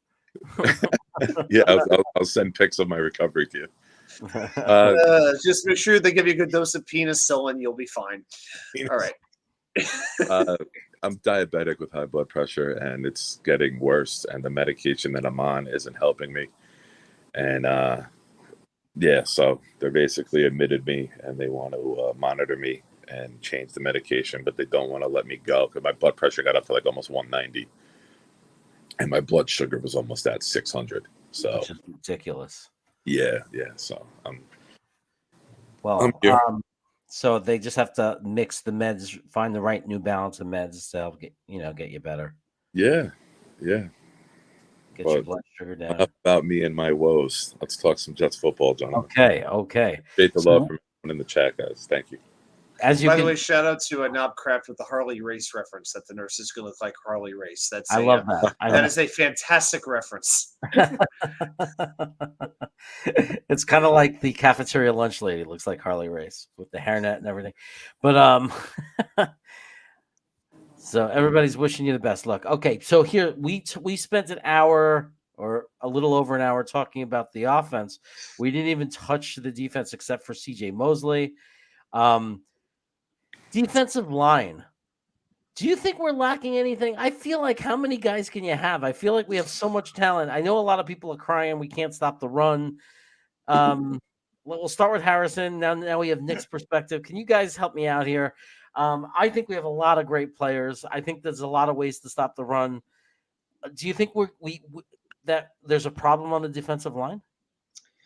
Well, stopping the run could be a bit of an issue, but more even importantly than that, we know, and we saw it last year, this Robert Saleh defense is completely predicated on its pass rush. If the pass rush isn't there, doesn't, like we mentioned with the linebackers before, it doesn't matter how good they're playing. They're playing cleanup and they can't do what they're supposed to do. It doesn't matter how good the corners are playing. They have to cover for too long and it doesn't work. The whole defense is predicated on the pass rush. If it's there, almost everything falls into place. So I think our pass rush on, coming back to the run, I think our pass rush is something really exciting, man. We look at the edge rushers, Carl Lawson's healthy, ready to go. I showed it on my show just the other day, talked about Carl Lawson, showing how he always has come back from injury better. Every time he's gotten hurt, like in 2018 when he got hurt, came in 2019 and 2020, had the best seasons of his career, absolutely killed it. So, man, he says he's ready to go. He's working hard. You got Jermaine Johnson. You got Michael Clemens, two guys I really like the potential there. And then the interior of the line, you got Q. We all know who Q is, but now you're kicking JFM in there. That's a good duo, man. Sally even admitted it, that JFM thrives on the inside of the line. And he pointed out, JFM in the interviews, that, yeah, he expects Quinnen to get double teamed a lot. So he plans on winning some one-on-ones. And then you got some depth there with Solomon Thomas, who proved, he could be an interesting inside 4-3 pass rusher. He's proven that he was used, out of position. He wasn't really an edge rusher. He could be good from the inside of the line. Then you got, guys like Sheldon Rankins back there. You got edge rushers like Vinny Curry as depth. So I like it, man. I really like it. Unlike last year when Carl went out and there was just nothing. I feel like we have depth right now. We have quality at the pass rush. I feel like, the run game could struggle a little bit. I feel like Jermaine Johnson is a bit understated as a run-stopping defensive end. But other than that, man, I like the pass rush, and I think that's going to make the biggest difference. And don't forget Bryce Huff, Jacob Martin. I mean, there are so many. There is somebody who is going to get cut. I think like one of the more interesting questions you could ask is, who is your surprise cut from the defensive line? Because we're probably only going to keep. It's hard to keep more than 9. Curry. I think Curry is one. I don't think Shepard's going. I think Rankins could be a surprise cut to save the $5.5 million if he doesn't do what he needs to do. I thought maybe they'd restructure him, possibly. That I'm open to. Yeah, I wanted to lose Rankins all off season because I just felt he didn't do a whole lot of. I felt like they had too many defensive tackles like him. I felt he was very replaceable and made too much money for what he was doing. I would have lost him inside Ogunjobi, but that would have cost more money, as it turns out. I can't see Solomon Karina Thomas and Rankins both making the team. That's a fair point. Jonathan Marshall is another they're both interior pass rushers, right? You got JFM, you got Quinnen, you need Shepard, you need that. He's our biggest body, even though he's not a stereotypical run stuffer. he's by default going to have to be that. He's going to be that guy in the middle on rundowns. He's going to play the strong side, D tackle on run situations, I believe. But Rankins and Solomon Thomas, it's the Spider-Man meme, right? It's both guys who are going to move inside and then try to beat the guard with quickness. I don't see both of them making the team, and I don't see both Martin and Curry making the team. And I think Huff's on the outs too. With the amount of guys that we brought in, and if you believe in Clemens, and you look at what the staff said, like Harrison said, they're all about the pass rush. This front four is going to dictate what we do. And I'll never forget, I quote it all the time. Jeremy's probably going to roll his eyes when I say it. When we beat Cincinnati on Halloween, Robert Salah said in the press conference after the game, we will go as this D-line goes. And today they went. They got a huge stop, and we got the W. So you know what they're going to do. Like, I'm still shocked we took a cornerback at number 4. I really am. I'm very surprised we let Thibodeau go. But as we've discussed in great length in the show, once we traded up for Jermaine Johnson, I felt so much better about the pick because now we got the rusher and the corner. It's the combination of both that's going to make us great long term. I feel like as far as the run defense goes, the more I'm thinking about it, I have a good feeling they could be okay or adequate at stopping, like, say, a 1st and 10 and a handoff up the middle. But when it comes to stopping a 3rd and 1 or a 4th and goal, and they know the run's coming and they got to stop like one of those big power backs, do they have the horses to make that play? That is my biggest question about this defense. Can they do that? That's something we're going to have to find out. Agreed. And this is the part where we're not a finished product yet, right? Like, we got the edge rushers this year. We brought in Martin. We brought in JJ. We drafted Clemens. Next year, we're going to have to get some beef. You know, a lot of us, all the projections we did with the mock drafts, we all thought someone like Jones from Connecticut would be a great pick in round 2 to throw that big, massive body in there. And that might still be a weakness for us. Like, I'm not going to lie and think that the defense is finished. We're going to have to get a big body or two because we could get exposed with that. Do you need me? Oh, no. Okay. I'm going to call the ER and ask if they have Okay. more sandwiches. Thank you, Joe. You're the best. Is that the first one? I'm sorry. That's my nurse. I've been asking for food, and since the blood sugar was so high, they were like, the kitchen's closed, but like the ER has stuff. I was like, they gave me a sandwich with like turkey and cheese, but I couldn't eat the bread. So it's like I had a little cheese taco with turkey inside, but like, I'm starving. Dang. Mo Dean giving you a good kick in the butt right now. Woo. Yeah. Yeah, he's playing bad cop here. But yeah, I think we could still get exposed in up the middle with the run. You know, especially if we go with that JFM, Quinnen, Lawson, JJ line, we could get pushed back a little bit, you know, if they run like a power offense against us. And Iowa Jets fan pointed out, you know, Jonathan Marshall, he's a guy that's massively slept on. I liked him a lot last year. I mean, I liked his potential when we drafted him. He's really, really athletic for a guy of his size, but he's also very strong, really good interior guy. Remember, the first game he played, he had the game-winning safety. He was awesome. He looked really, really good. So do you think both him and Shepard make the team? That's the thing. Like, that's why another like duo that's why that I say cut like Shepard, because I would keep Jonathan Marshall, because like, you just drafted it last year. Nathan Shepard's had his chance, you know, like, he's had a couple of years to show and he hasn't. Jonathan Marshall hasn't had a chance. He was just drafted last year. I like his potential, man. In the middle, I would keep Quinnen, JFM, Solomon Thomas. I would try to restructure Rankins and potentially keep Jonathan Marshall too. And maybe have a deep defensive line there, or maybe cut Rankins, possibly, like you were saying. Something that we talk about all the time is, I quote, the 49ers against the Cowboys. It's not even 5 minutes into the game yet. And Tony Romo says, and I quote, the 49ers defense has already rotated 9 guys into the game, and we're not even 5 minutes in. What do you think we're going to do? Same thing. We're going to throw fresh body after fresh body out there time and time again. Yeah, no, you're right. It's all about rotation. I mean, that I forgot who said it, but they made the joke, you know, that too many people approach it like it's Madden, you know, where it's like you got one guy in for like the whole game because he's got like unlimited health. It doesn't work like that. In real life, you got to, you know, alternate everybody. People get tired. You want fresh faces, or there's a better alignment. You're like, maybe this guy will match up better against this guard, or based on this play, I feel like he'd be better to stop the run in this situation. So it's good to have a lot of depth, good to have a lot of pieces. And yeah, at edge rusher and interior, that defensive line, I think we're pretty stout, man. Absolutely. Good point. Yeah. So someone asked about Jonathan Marshall. I don't think he makes the team. Who? Marshall, you don't think? I don't know. I mean, like, look. I mean, how many defensive linemen can we Someone's keep? got to get cut. I mean, if you look at Someone's some of these gotta other get positions, Yeah, but if you had to pick between you gotta be Shepard and fitting him, somewhere. like who would you take? Like you wouldn't want to keep Marshall, the guy that you haven't really seen anything from yet. I mean, they love Shep. For you Yeah, know, the the fans don't, but the coaches love him. exactly what I was going to answer. You know, I need to get the all 22 and watch Shep more because I need to find out the truth about this kid. I really do, because they love him. So I need to figure out what the love affair is about. Hey, hashtag McCagnon knew when he drafted Nathan Shepard after Sam Darnold. I love that hashtag. Everything he knew. I love that hashtag because it just drives some people absolutely crazy. So here's my recommendation. When you get home, Nick, go on keto. Just do keto. Keto is like the cure to diabetes.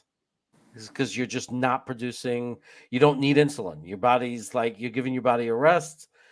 Go on keto. I mean, I did keto for just dietary reasons, and I felt a lot better. And someone said, well, one of the things is you're not having the ups and downs because your body's not creating all that insulin. And Gotcha. yeah, so I mean, that's just I can't see the chat because I'm on my phone. Is that like a big they topic? all want you to take care of yourself, better Okay. care of yourself. They all I want appreciate you to it, do that. everybody. I And can't see. the I'm just thinking the thing about keto is you could eat as much as you want, but you don't have to starve yourself. The problem is I know you love pizza and carbs. I know the sandwiches but I'm just saying that just if you gave yourself a few weeks just to be on keto, just to clear your system and get your blood sugar down, it really works. Because my wife has medically induced diabetes because of all the medication she takes. Right. And when she was doing keto with me, it was like she didn't have to take insulin.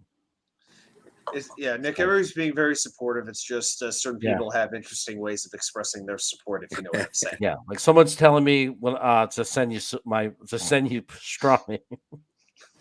As long as you don't send any bread with it, right? Bread is the problem. Keto, with keto, you can eat all the pastrami you want. You just can't. You're telling me I can put as much meat in my mouth as I want to, Adam? That's what she said. Thank you. You didn't even have to cue me on that one. Yeah, I know. It was a layup. I felt like Magic Johnson given the no-look pass. And I was worthy, and I dunked it home. Yeah. Double entendre with the worthy, but anyway. Chiefs in the clutch. I don't know what Johnny Murray was trying to say there. He's older than you. He's you, Ooh. Jeremy. Older than you. I don't know what that means. He's you. You're me. Nick, Nick, this is a tough one. Snowball's saying keto isn't sustainable. Just cut the beer. Well, it doesn't have to be sustainable. What you do with keto is it's kind of like you start that way for a few weeks. You clean your system out, and then you introduce carbs in a healthier way. Like you start eating some fruit. You start eating the healthier carbs. Sweet potato. I heard that works really well. It's to get your body off the addiction of carbs, because it is an addiction. It's to get your body off of that addiction, and then you introduce healthier carbs, and then he's just got to eat less bread and less crappy, carbs. But it was so brutal. My boss's wife for yesterday at work made this coconut cake. It was like this. It was so high. I took like a way bigger piece than I should have, and I'm like, I'm not a big sweets guy, but that was one of the best pieces of cake I've had in a long, long time. And we had so many people because I don't know. I just hate seeing food go to waste, and it's like, well, I kind of feel like I should take one for the team here. I wouldn't want to let this go to waste, and yeah, that's where I start to get into trouble. Oh, I got a text from Nick. F you guys, I hate you all. How dare you give me that kind of? I'm just kidding. He's back. I was actually. My son just called to say goodnight. So being on the phone, it boots me out. But I was typing that text too, so at least now I don't have to. Like an asshole. I'm trying to build my channel. He's trying to destroy it for me. Never. Oh, while we're here, proud New York Jets fans on YouTube. I would appreciate guys who are in the stream who don't follow already. We do a Friday night hangout. Jeremy and Adam are on there with me every Friday night. We have a fun time. It's more of a laid back get wild type of show, and just kind of decompress at the end of a long week. So proud New York Jets fans, please. I appreciate the support. And just to cheer you up, the Yankees are up 10-0. I got an alert that Judge did a grand slam. It's like 16 or 17 nothing. It's not even. It's 17. It's like Jets 17, Steelers nothing is what it is. Wow. Yeah. Foreshadowing to September. I don't know. Hey, sign me up for that one. So how can I DM Nick? So Mike B. Hi-Ho Jets fan, you can DM Nick by if you follow him on Twitter and he'll follow you back, then you can DM him on Twitter. Oh, there is chat here. Oh no, I can't comment. How can somebody find you if they wanted to talk to you privately? Like Twitter, right? Twitter. Big Nick. Twitter is at Big Nick _ SEC for section 325. So Big Nick _ SEC 325. SCC? SEC for section. Oh. And what section? Or Southeastern Conference, if you. And what was the number? 25? 325. 325. I just put it in the chat. That is how you find Nick on Twitter. If anybody's on Twitter, and I believe you. Oh no! If you send him a DM, a private message on Twitter, and he's not following you back, he still gets the request. So, but he'll follow you back. He's a good guy. I'll throw my handle in too. Definitely.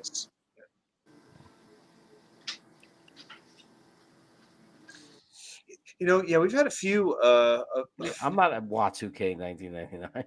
Oh, you know why? Because I typed that in the. Yeah, you know why? Because I typed that in the chat, so it thinks that I'm you.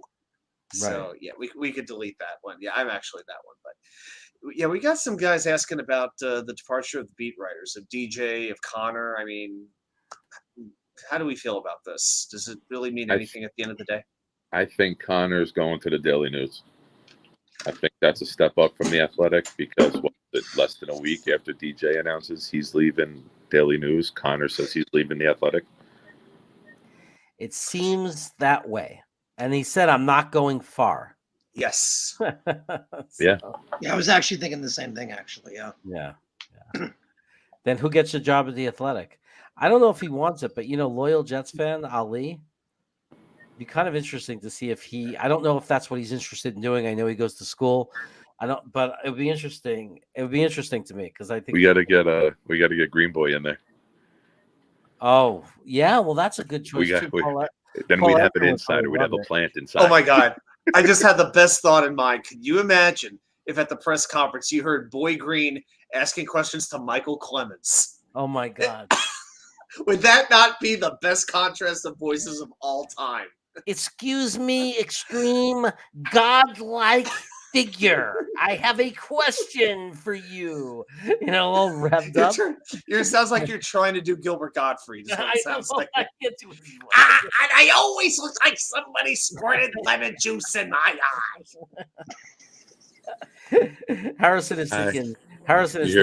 CJ would never allow this on Weapons. The nurse is here. Let me jump out, and if you guys are still going, when I get back in, I'll join up. Okay. All right. Yep. Take care, Nick. Good seeing you, man. Good meeting you, man. Look at this one. He's gonna cover golf. I love it when Johnny Murahiel takes shots at the media. I think as long as Mark Cannizzaro is around, I think they got all the golf coverage they need. I know he's at the Post, but still, he pretty much covers everything for New York. So, yeah, he kind of went from the Jets to golf over time. Is kind of what really happened with him. Now, Cannizzaro just does everything. So, hey, you know what I haven't heard about? So when we're talking about defense, I heard some people were mentioning the linebacker play and all that.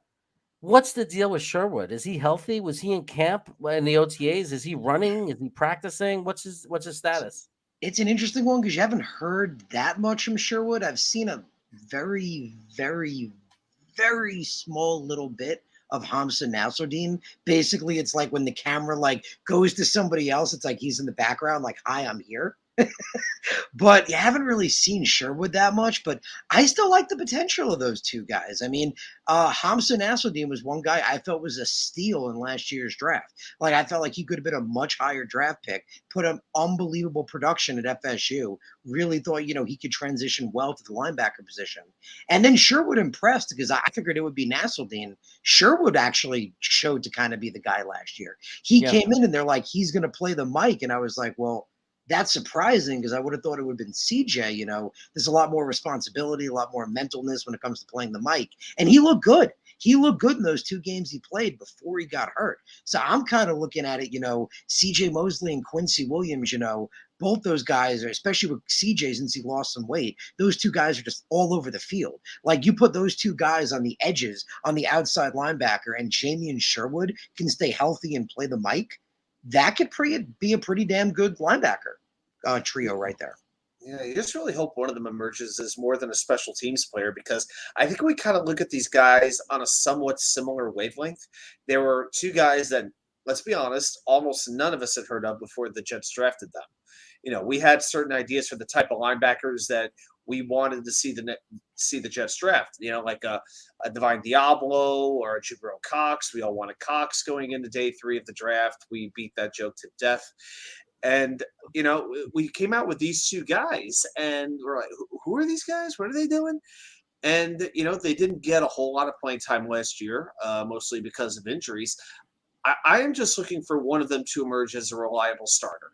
I would take that. If one's becomes a reliable starter and one becomes a good special teams player, it's great. I'm completely happy with that. But right now, I really feel like they are complete unknowns. They could go pretty much either direction. I just want them to be decent mid-round draft picks. Just one decent starter, and I would be satisfied. Yeah, and there's a part of me that's, and I know it's not as likely we get excited about guys before they get to prove anything. I kind of am excited and hopeful for this kid DQ Thomas. And the reason is the only think that was wrong with him. The only thing that I think holding him back and why he wasn't drafted is where he plays and the competition he plays against. But that's not evidence he can't be that good. That's just a question mark and a concern of, but he's never played at a high enough level.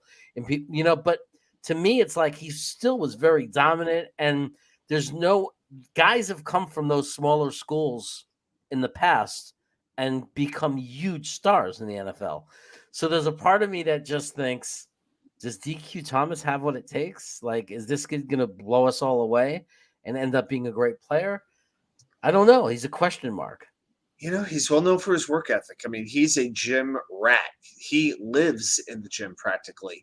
And it's not just sacking the quarterback, but tackles for loss. He has recorded, he owns school records in both quarterback sacks and tackles for a loss. I like when you get a linebacker who doesn't specialize in just the pass rush or just, making a tackle like a Mosley does, because you want impact plays from your linebackers if you can get that, even though this defense is not based off the defensive line. I felt like with these linebackers, it was very hit or miss and a lot of mental mistakes last season. Way too many mental errors. So I think with Thomas, he may not be a player. Maybe he's a player who kind of emerges later in the season where he gets a couple of games in. He makes a few flashy plays here and there, but I don't think we should be looking at him as a potential starter early on. He's one of those guys I think we need to watch as the year goes on. You want to see him work his way from the practice squad to the active roster, then away from the inactives list on game day. And if he can make a few plays during the games at some course during the season, I'm fine with that for his first season. All right. And, what are we talking about? What do you think the lights went out. We're talking about. I had to. Looking at the light and the camera was blinding me. Oh. So Harrison, what do you think of DQ Thomas? Do you have any opinion on him? I think he's got potential. I mean, like you and Adam were pointing out, the linebacker room, it's light. Like, that's one of the few rooms right now that doesn't have depth. I mean, we talked about, the defensive line, edge and middle of the line, depth. We got depth at corner, depth at safety. It's one of the few rooms that doesn't have that. So there's a couple of guys, in that room. It'd be interesting to see if they could step up, potentially be the guy. I mean, like, we're really the only proven ones right now are CJ Mosley and Quincy Williams. And Quincy, we don't even know what he really is yet. He still has growing to do. He's still a raw piece of clay that still can be molded. And again, let us not forget Marcel Harris, because I know that makes Tigo happy. We can't forget Marcel Harris. I don't know. I'm going to honestly say Tigo just smiled while changing a diaper. I know nothing about Marcel Harris. Can someone help me understand this? I just don't know anything about him. Dom. You want it out of me? No, I need Dom. That's your cue. Did he play for any other team? Where did we Niners? get him? Okay. Niners. Oh, We got him from San Francisco. This was the guy we picked up from San Francisco. Okay. Yeah. And he fits right in because in 2017 he had a torn Achilles tendon, so he fits right in as a Jet. Yeah. Oh, of course. You can't play for the Jets unless you've ruptured an Achilles tendon. Exactly. So he knows the defense at least. He knows the system. You got to love football. You got to be committed. You got to love what you can bring to football, not what football brings to you. And you need a ruptured Achilles, to quote Robert Slaw. Harrison, is Quincy Williams, does he have a chance to be an All-Pro this year, a Pro Bowler? I mean, that might be a bit of a stretch. I mean, I'm just hoping to see a quality year from him. He thinks he can be that, and that's a great mentality. You want all your players to say, of course, I can be great, and I can develop into, I can be an All-Pro. So I love that mentality. But, he's still a young guy. He said that, last year when he came in, he was still learning the system. In his interview, he actually said that he was shadowing CJ Mosley a lot, shadowing him, looking at the way he talked to a lot of the other players, the way he interacted with them, so that his goal now is to step into more of a leadership role. Now that he shadowed CJ a little bit, to be more vocal, to be more active. And he's always been a guy, that's super fast, big hitter. Big hitter, great tackler. One of the big Yeah, he's a big hitter for sure. He's a big hitter. One of the biggest knocks on him was, like his pass coverage, but I thought he looked better in that last year. He looked like, especially in games like the Saints game, he looked like he was starting to figure that out. So, going into, again, his second year in the system, still a young dude. CJ Mosley, again, like you mentioned, like we started the show with, total disrespect from PFF, like altogether. Like with CJ playing really, really well, Quincy, I think the two of them, I thought they were an underappreciated duo last year. Not saying, they were great, but the two of them together were like, I don't have the exact numbers in front of me, but they were like the fourth or fifth best duo when it came to tackles. Like, yeah, a lot of that was in cleanup, but I think again, with the pass rush being better, the defensive line playing better, that's going to free them up. And I think the two of them could play well. I do, think Quincy could have a good year. I love it. How about you, Lots, okay? I'm sorry, Jeremy, what was that? I'm sorry. I was like, how about you? Do you have any takes on that? On Quincy? I think he still has to learn a little bit more of the mental aspects of the game, knowing when to take a chance, knowing how to take an angle in certain spots. And, when he makes a great play, you notice it. But when he makes a bad play, you notice that too. And I hope that he can rein himself in and know when to be aggressive and know when to be conservative. Because if he's going to be an every down linebacker, that's going to be important. I think the base defense is going to be a 4-2-5, not a 4-3. I really think they're going to try to have 5 defensive backs on the field. And if that's the case, you only have 2 linebackers. Those 2 linebackers better know what they're doing, and they better recognize the play and be able to limit any kind of damage. So to me, I know what Mosley is. I trust Mosley. I can't quite say I am ready to trust Quincy Williams. Now, I love his confidence. He has guaranteed, all but guaranteed, he's going to be a Pro Bowler. He has vowed he's going to be a Pro Bowler. I respect his confidence, but I need to see him take a couple of steps up before I believe that he is going to be worthy of being a Pro Bowl linebacker. Yeah, like don't blow smoke up our ass. If you've been working hard the whole off season and you've been studying the playbook and you've been hanging out with Mosley, who's not one of the better linebackers not only one of the better linebackers in the NFL, one of the smartest players in the NFL. Hey, if Mosley's mentoring you and maybe you take over for Mosley one day, that's great, right? Like You want a guy like Salah says. I just made a joke about it. You want a guy who loves football. You want a guy who's going to commit to making his craft better. You want a guy who's going to do everything it takes to improve himself and the team. Like, just don't talk it. Now go show us. Go walk it, right? Yep. All the best to you. Like, I hope your brother's here. You're happy here. You're with your brother. How freaking awesome is that? Awesome. Go both be great together and be long time Jets. Yep. And that's an underrated move by Joe Douglas. Like Quinnen's always been good, but I felt like, I don't know if you guys saw it too. I felt like there was more of a spark in him last year. Like he was like happier, like him and his brother on the same team together. Like, and I think that helped with Quincy because remember, with Jacksonville, many looked at Quincy as a bust. Like he came here and he really proved that he could potentially be the guy when before that people were saying he was a bust and he wasn't any good. So I think, the dynamic of bringing them together is not appreciated enough. Like that was a really good move by Joe Douglas. Yeah. The two highlight moments for last year for me are Mike White catching the conversion and laying down in the end zone. And after, I believe, the Tennessee game, Quinnen and Quincy going up and hugging their grandmother. Those are the two images that stick in my head from last year. So, like, that would be a huge national story when we get good. You know what I mean? That'll be something ESPN, NFL Network, Fox, CBS will love to have. That story. I want to welcome Dave Gerard. And I want to welcome the Sports Advocate. Thanks for coming. Thanks for supporting, man. I appreciate it. And just to answer your question, I know there's been rumors the Jets have definitely spoken with Quan Alexander as a linebacker to bring in. And I think it's definitely a possibility.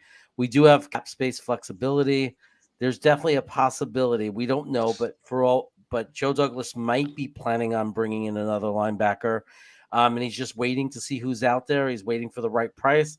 We have no idea, but there's definitely, I don't think anybody would be surprised if we brought a linebacker in during camp. The waiver wire is going to be. Once the waiver wire starts. Yeah.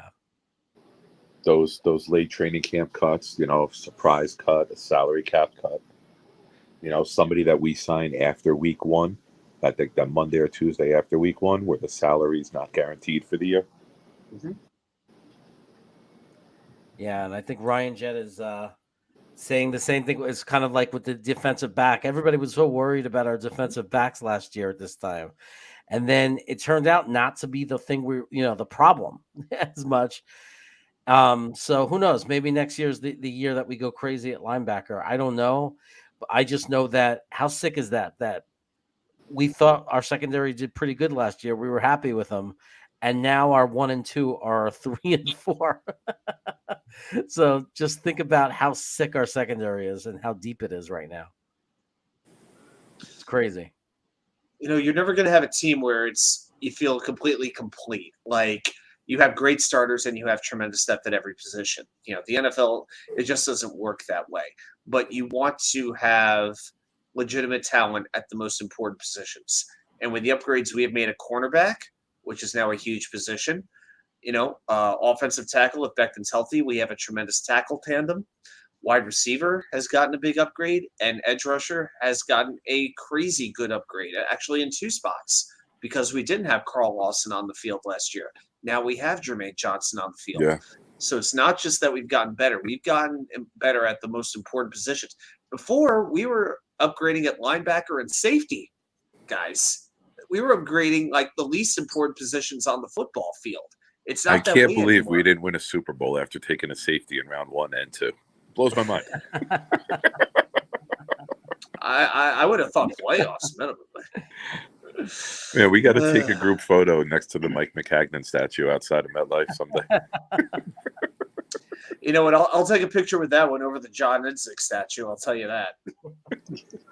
The best thing that ever happened to John Idzik is that Mike McCagnon came along right afterwards, and then people forgot about Idzik because all of a sudden they were busy hating on McCagnon. Now, one thing John Idzik sold more towels than Walmart that year. Oh my god! With the Idzik must go. Oh my god!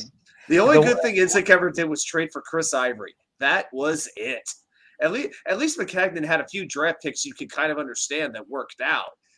Idzik blew a 12-pick draft. How do you do this? He was horrible. But hey, I just want to ask Harrison, why are you such a hater on Jordan Whitehead, man? How come you don't think he's any good? Oh, that's not true. I know. I was like, wait a minute. I was like, I love Jordan Whitehead. And I was like, wait a minute. I was like, wait a minute myself. I was like, wait. I can't remember ever saying anything bad about Jordan Whitehead. Now, I'm a big fan. Me for a loop because I'm sitting here. I'm like, wait a minute. I like Harrison. Is everything going to have to change right now? Nah, you see on Twitter, man, always just positive stuff about Jordan Whitehead. I know. I'm excited about that kid, man. I really like him. I don't know how he's fell under the radar. He's a special player. He's really, really good. And I just don't know why we got him for the price we got him for. I maybe he just got buried under all those star names in Tampa Bay, so he didn't stick out as much. I mean, can you imagine that New Orleans just paid Marcus May a bigger contract or as big a contract for like they gave him a bit off of an Achilles, off of a DUI where he's going to be suspended. He's turning 30, and they gave him as big a contract as we gave Whitehead. It just makes no sense to me. 2 years, $14.5 million. I cannot believe it's like. Here's the thing: will we ever see Joe Douglas give out a free agent contract for 4 years or more? Because we never have. If it is, it's going to be to somebody like.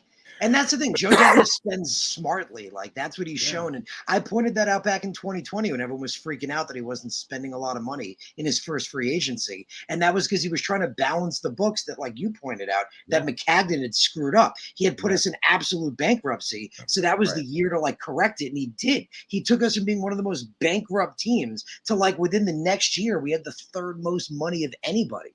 So I think he uses the money smart. I think if he's given a big contract like that, it's going to be to someone that's like 24, 25, 26 years old and is like a guy that shouldn't have been a free agent. Like a guy that's like one of the It's going to be a center, guys. Right? It's going to be a 25-year-old center. Of course.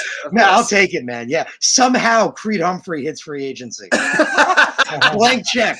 check. I went out of Kansas City. This organization doesn't know what they're doing. But really, because Joe goes after these young free agents, guys coming off their first contract, and he still convinces them to sign for reasonable money and for 2 to 3 years. I don't know how he does this.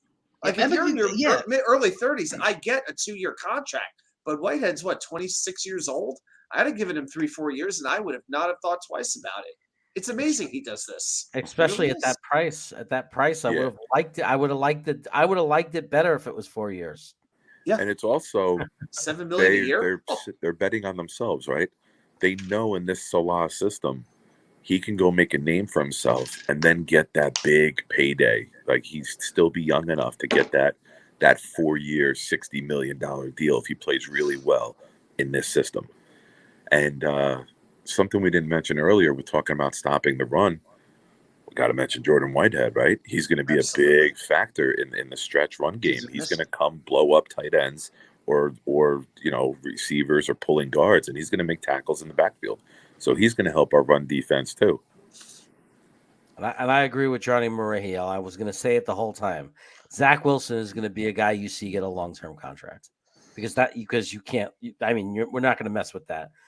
He's going to end up being our franchise quarterback, and he's going to end up landing himself a very long-term deal because we waited too long to find a Zach Wilson in our lives, and we're not letting him get away.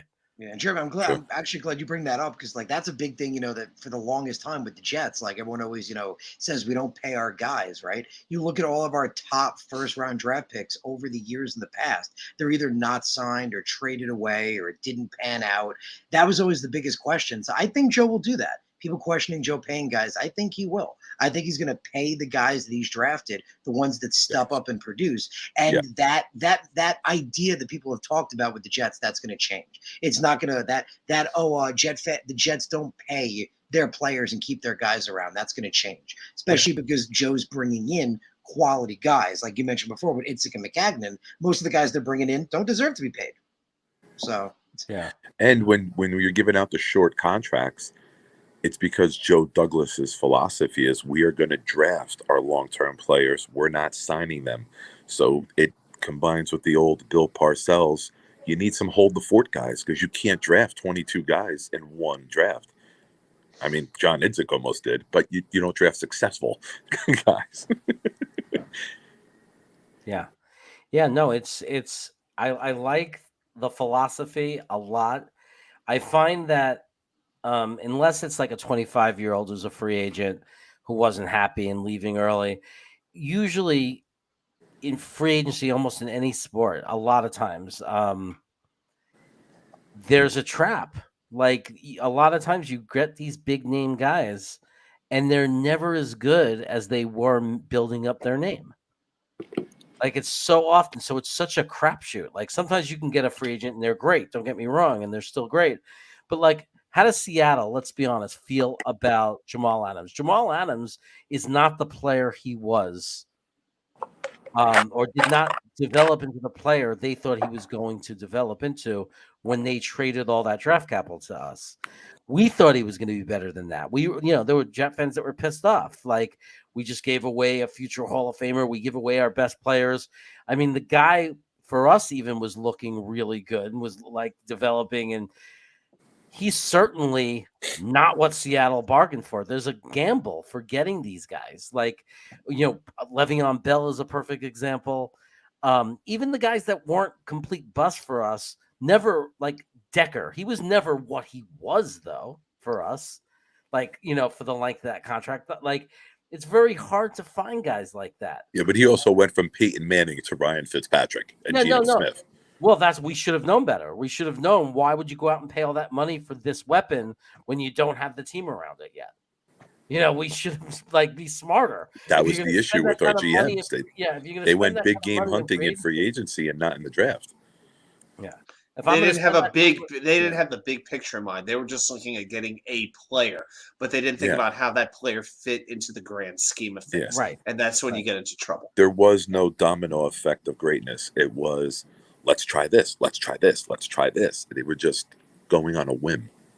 The domino effect of greatness. I like. I don't want to go out and get the skill players until I got the trenches. Like now is the time where now we're set up. Because now we're set up to win in the trenches. Now you could, if these draft picks don't work out, I mean, I believe they will, but I'm saying now's the time where you can make a big move and bring in a Decker, or a Brandon Marshall, because now we're a team that has the offensive line.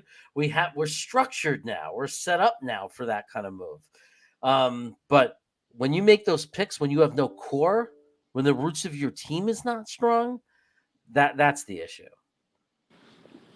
Yeah. Oh, I saw something on Twitter earlier. I think the Seattle Seahawks tweeted it, and there was a picture of Jamal Adams, and it says, this guy is going to get blank amount of sacks this season. And if I'm telling you, Adam, you'll love this. This is right up your alley, and you guys will probably like it too. All right. The fans were killing him. We should trade him now. This contract's awful. It's probably the reason we couldn't keep Russ, because giving out stupid money like this. The comments are great, and it's Seattle fans. It's not Jets fans killing him. They were like, well, he'll definitely have more sacks than he does interceptions for a safety.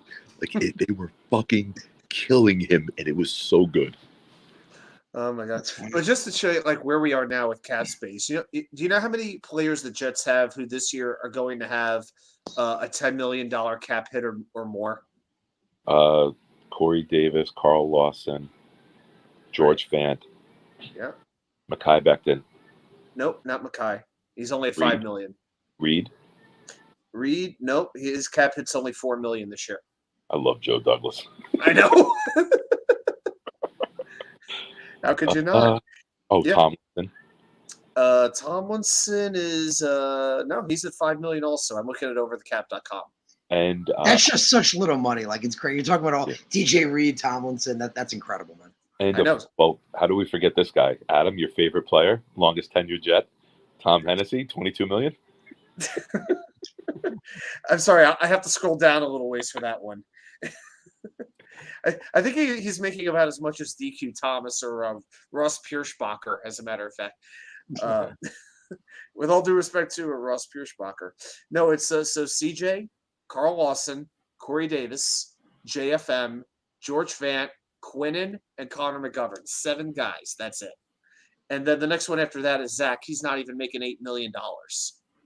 Wow. I mean, that you talk about cap flexibility, and again, that's the one advantage of signing these shorter term contracts. You can get out of these. CJ's cap hit will probably be off the books even if we cut him. There'll be a little bit of a cap hit, but I mean, you're still talking about saving $14-15 million next year. So it's because CJ's making 17.5. That's his cap hit. It's huge.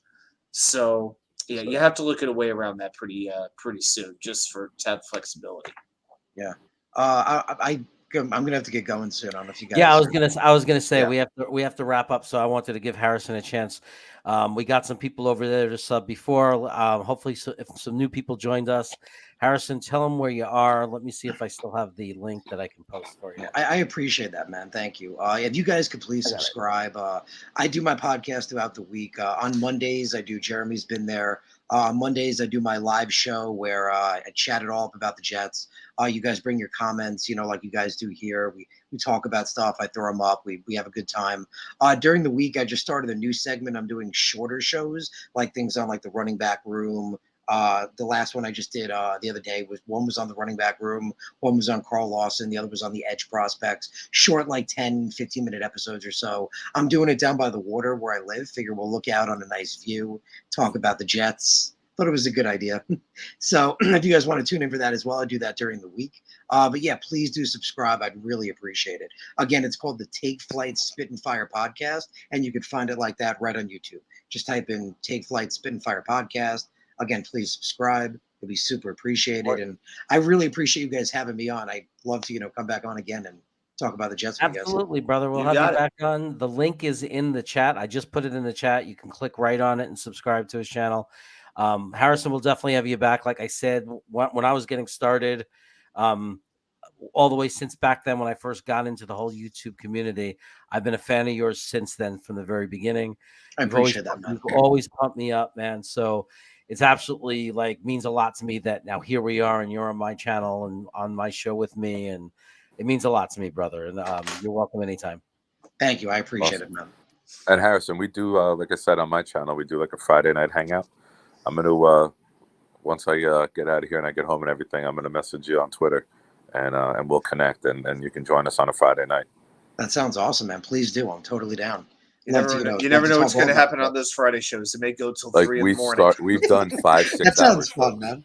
Well, we'll pour some drinks. We'll chat. We've done 5-6 hour shows on a Friday night. We started at 9 o'clock and ended at 3 in the morning. They get legendary. That's all. It's one of those things you have to be drunk to go back and watch the shows, even in retrospect. That's how ridiculous they get. That's fun. We have a lot of laughs. It's fun. We do. But yeah, I really do appreciate you guys having me on. Thank you. You're welcome, brother. Yeah, Harrison. You were, you can always remember, first time you're on Jeremy's show, it was the first show that I did shirtless. So we got that going for us. That's why we appreciate you turning the lights down. You son of a bitch. Now the lights are back. Cleavage, And everybody, if you haven't, make sure you go to Proud New York Jets Fan and subscribe if you're not subbed yet. And everybody, make sure if you haven't subbed yet, go to New York NY Sports Wicker Media, where Adam does not only cover the Jets, he covers the Mets and the Rangers as well. Are you going to do the Knicks also? Yeah, I've done. I actually did 2 Knicks videos at this point. Yeah, I talked a little bit about the whole saga. Even I took a little dump on the Nets too when Kevin Durant was asking for a trade. That was kind of fun. Actually, the NHL schedule just came out this afternoon, and so I think tomorrow morning I'm going to record a video with my initial reaction to the Rangers schedule. My biggest question, I'm going to give you a little preview. How can the Rangers next season only have 3 games against the Islanders and they're all going to be done by Christmas? Way to go, NHL. Hockey talk, I fell asleep. Way to go, NHL. Way to go. Not good. Okay, everybody. Have a great night. Thanks for being here. We appreciate you. I'll leave you with this. Don't not be Thibodeau. And here it comes. It's about to come in. Oh, my God.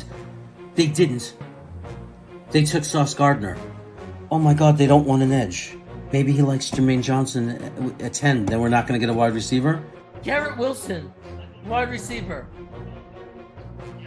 Oh my God, no edge. Who's sitting there? The Jets traded up. The Jets traded up. Are we taking JJ?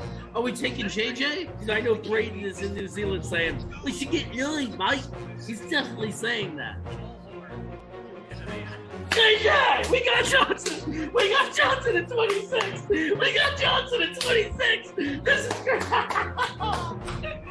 Yes! They took Roger McCreary. They didn't take Dean. We traded up. We can get the Kobe Dean. We can get the Kobe Dean. It really is. They took Breece Hall. They took Breece Hall. Wow. I mean, look, I love Breece Hall. But there's also Jeremy Ruckert, who I think is the best tight end in the class personally. They took Jeremy Ruckert. They took Jeremy Ruckert. Yes! We got a Jeremy. We got a Jeremy. Oh, and the Jets pick, and it's Max Mitchell, offensive tackle. We needed that. That's wow. We took Michael Clemens. I never heard of him. A defensive edge.